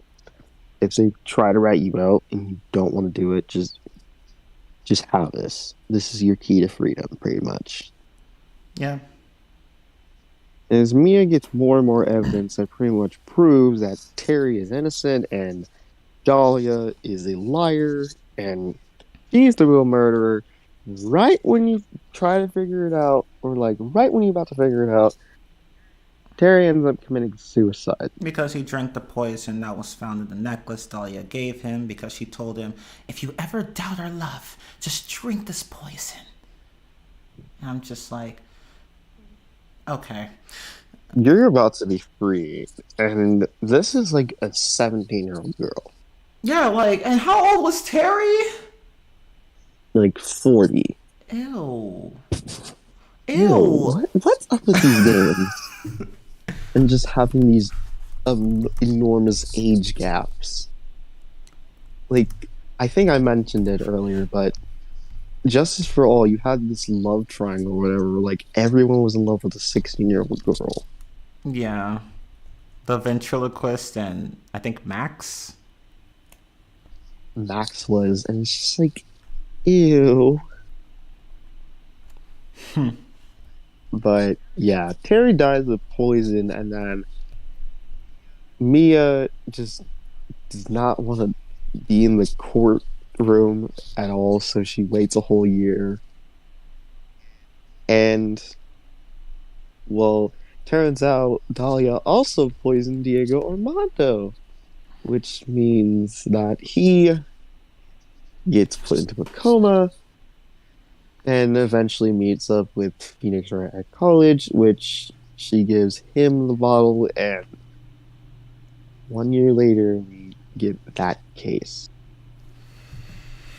Yeah. Yeah, so this is just a case where it's just like, hey, Dahlia exists. Remember her. She's important to the story. He is important. Yay.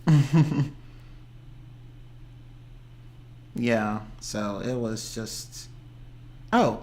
I don't really have much complaints about this one. This is a short, sweet, yet very interesting case. I really like it. Yeah. I liked it too. Though I will say I don't like the last part. It's really dark. Yeah. And it kind of makes no sense. Or at least in my opinion, it kind of doesn't make any sense that you would just randomly, no one would like investigate the necklace. Yeah, that's the thing. That's what I was wondering. Like, why did he have the poison on this person? You would think the guards would notice something. Yeah, it's like, hey, wait, what's that liquid in your necklace? No, dude, no, give me that. It's like confiscate. No, like, he somehow had it slipped it right under security. I'm just like, how? How did you get past security with that? Oh, because it's Ace Attorney, duh. Yay? Oh wait, actually here it says he was 25. Not. So the age range wasn't. I thought he was He older. does look older though. He does, but yeah, he was in his 20s. He's 20, and like I think Dolly was like late teens, early 20s. I think she was like 21 in like case one, so 20 years or something. I don't know. Yeah, I just I don't think remember. I don't feel she like was being 19. exact. Yeah. Basically, it's just emphasizing that I almost said Dalia. No, Dahlia is a manipulative, horrible person that's willing to kill anybody to get what she wants. So let's just take a little count. So she first murdered her own sister to get money. She murders her ex-boyfriend who tried to expose her. Um, and then as you can tell, she plays a huge role in the next case, the final case of the trilogy, Oh God. which also happens to be the absolute best case, in my opinion. It is. Bridge to the Turnabout. This is basically the wrap up, as I like to call it, the epilogue. Yep. Although, It pretty much connects everything and wraps up all the stories. and we get to see Goto's true colors. Yay. Good. Fuck that man. So basically, in this case, Phoenix is visiting a mountain. He's going to a mountain retreat with Maya and Pearl because they want to improve their spiritual powers more so. Maya wants to improve, and they meet a whole bunch of nuns, and they meet with this author named Elise Dunim. And she seems to be... She's a children's book author, and Pearl is a huge fan. Like, fangirling at this point. Just like, oh my god, I love your books. Oh my god. And Pearl goes to hang out with her for a bit. So while Phoenix just takes a look around, he meets Larry again.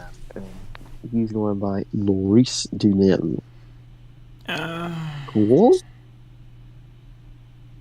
Now, why is Phoenix there in the first place in a cold mountain where he hates the cold weather? Well, he saw a picture in the newspaper that looked exactly like Dahlia, and he wanted to investigate. Oh yeah, How that's right. much? And then he actually meets who he thinks is Dahlia. Dahlia, but instead she reveals to be Sister Iris, who really looks like Dahlia. I wonder Hint, why. hint. It's like, Epic foreshadowing. yep. But yeah, after just wandering around for a bit, Phoenix decides to go rest up, and that's when disaster strikes. There was a lightning strike. Someone gets murdered. Elise Dunim is found dead, stabbed with a sword, and the bridge that connects the main temple to the training grounds or whatever like that, it's on fire. The bad news is that Maya's on the other side, so Phoenix in a hurry tries to go save her, only to fall into the river below. But Phoenix, why would you think it was a great idea to run on a burning building? I don't know. The man he just wasn't thinking straight. Also, how are you not dead? Yeah, like he literally just comes out with the cold. That's it. After falling that far? Right? I'm like, how do you not have any injuries? And even the game is aware of how ridiculous it is. They were like, it's a miracle that I only got a cold. I don't know, I'm just like... It's just like, why? I don't know, but... He... So, while Phoenix is in the hospital, we get Miles Edgeworth taking over pretty much. Which is ironic. It is. But it's like, Phoenix is like, Miles, I need you to do this. And Miles is like, okay. So so he goes and, defends Phoenix's clients and yeah. It's Iris because you have a witness that says that, oh no, Iris stabbed her. And it's like, we don't know that for sure because we think you might have been seeing things, Sister Bikini. Because we. Oh, Bikini, we don't. But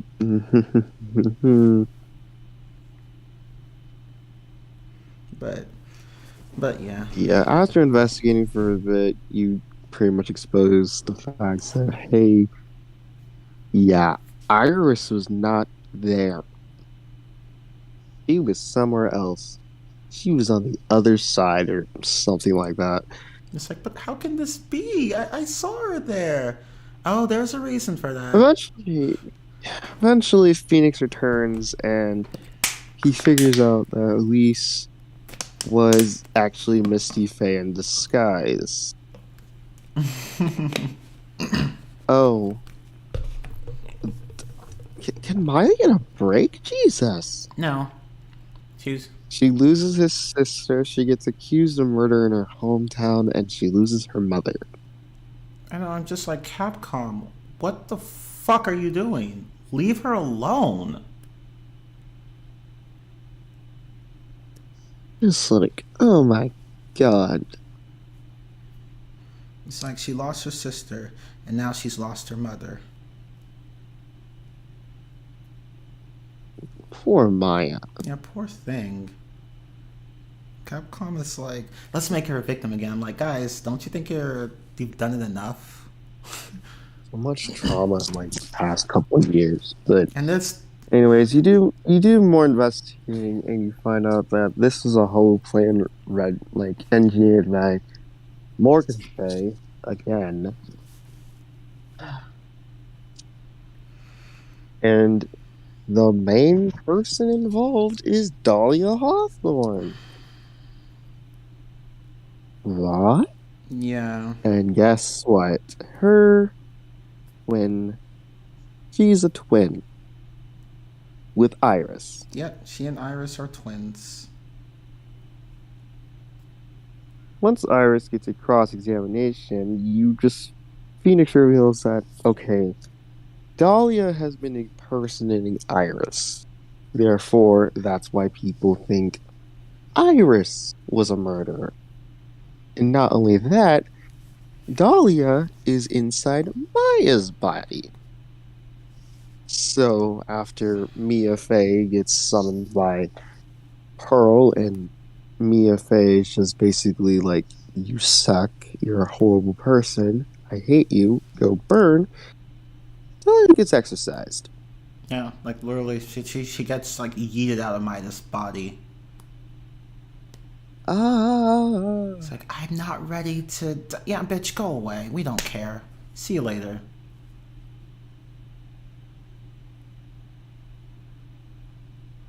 I don't know why Dahlia just kind of stands there and listens to it. I know, she could have just, like, left the... Kind of just accepts it. I know, like, just leave the courtroom and then go kill yourself. Boom, done. But yeah, now with Dahlia out of the picture, Maya's free, and basically, at first she's accused of murdering her mother, but then turns out, not really a first, but the second time, the murderer is the prosecutor. Yep, the asshole prosecutor. But at least he had a good reason. He was defending Maya from Dahlia, and he ended up killing Misty. I mean, I get it. You're defending your ex-girlfriend's little sister, but killing her mother is really not gonna fix anything. Nope.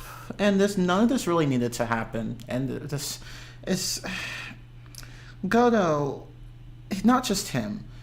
Godo, Misty, and Iris were all aware of Morgan Faye's plan to like kill Maya using Pearl and Dahlia Hawthorne. Godo could have stopped this entire plan from taking place. but he didn't. Plot convenience. Yep. He's okay. So Morgan had written. She wrote a letter of all the instructions to get the Pearl, so that Pearl could channel Dahlia Hawthorne and then Dahlia would go and find Maya and kill her. And Godo found this letter and didn't destroy it.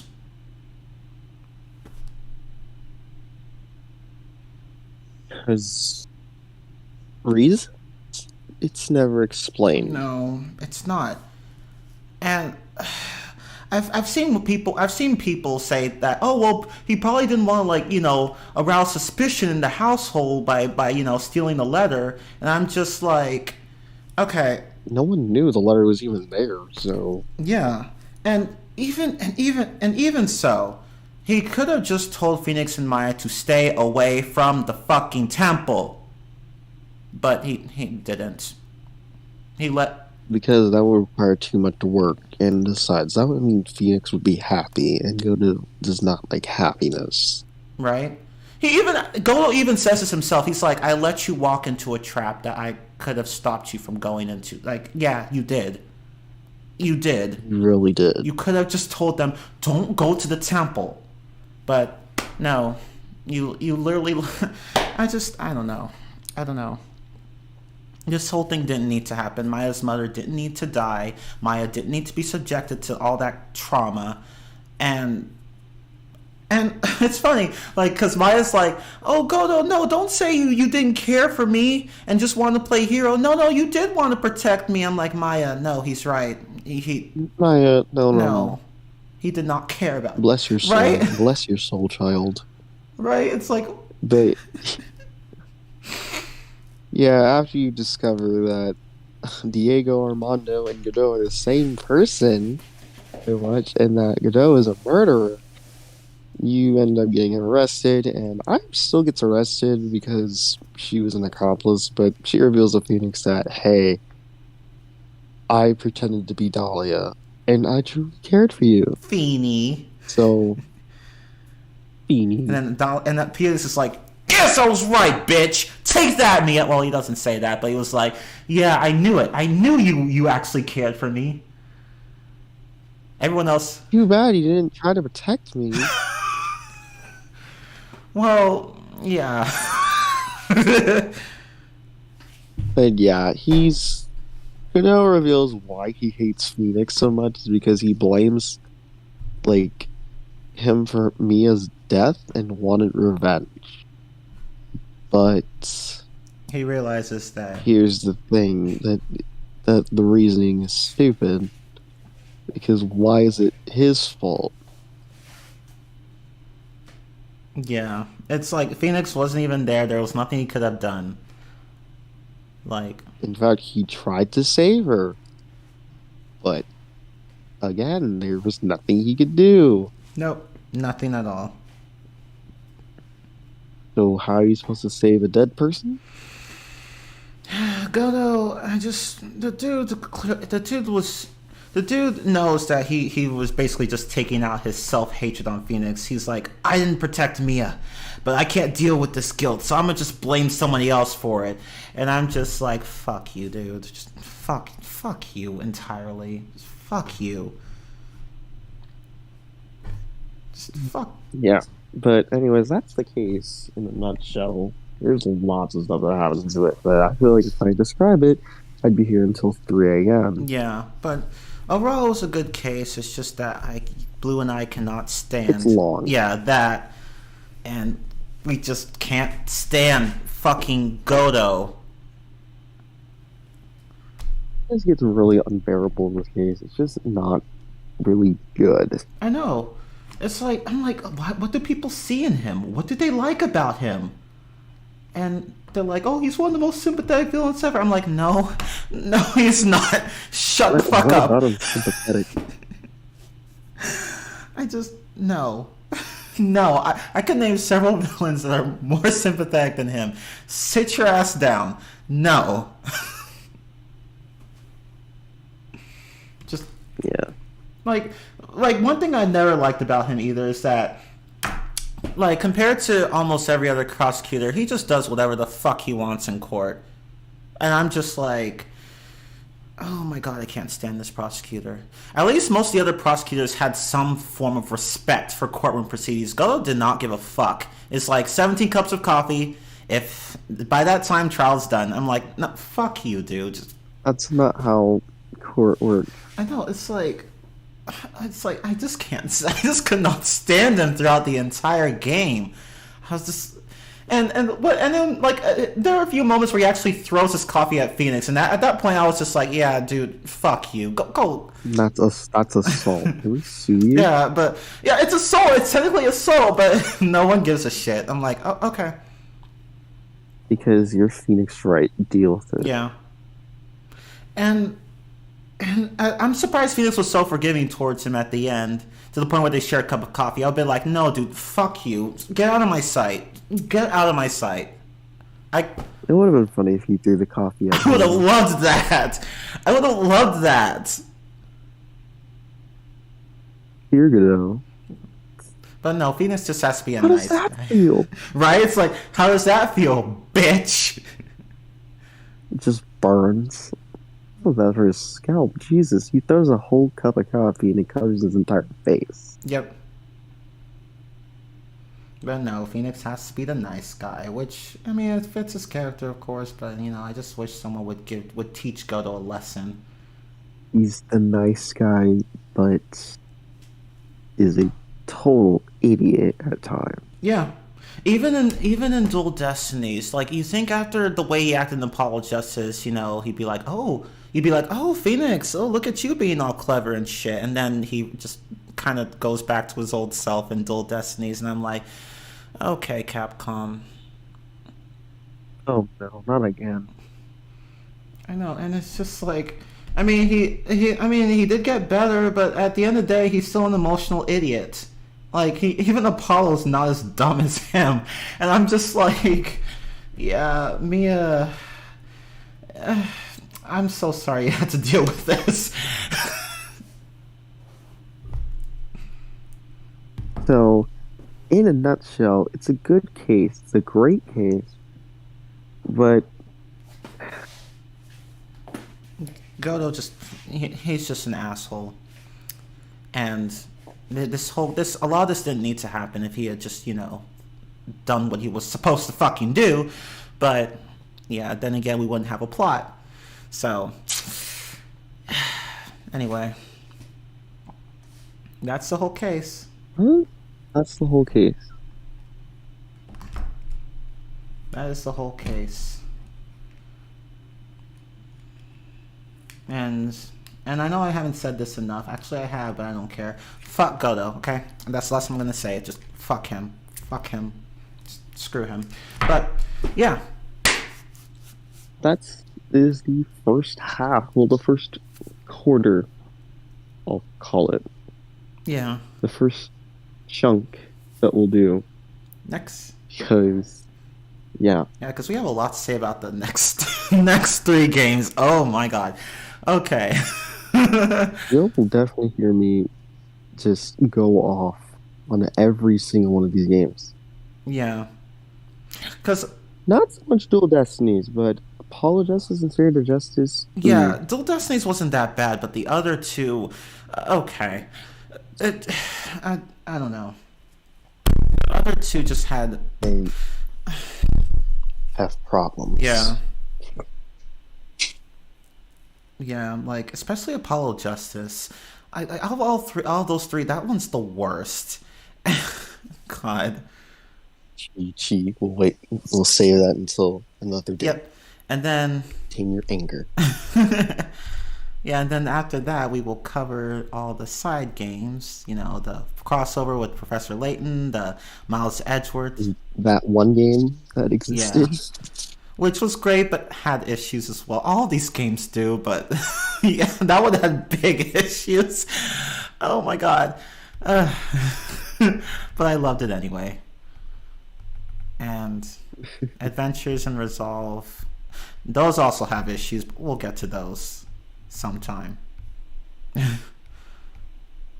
But yeah, that is that is we talked about the first trilogy.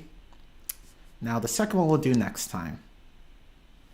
But thank you all so much for watching this Rantstream. It was pretty fun, and I really enjoyed tearing up all these games with you, Blue. Of course. Thank you for inviting me.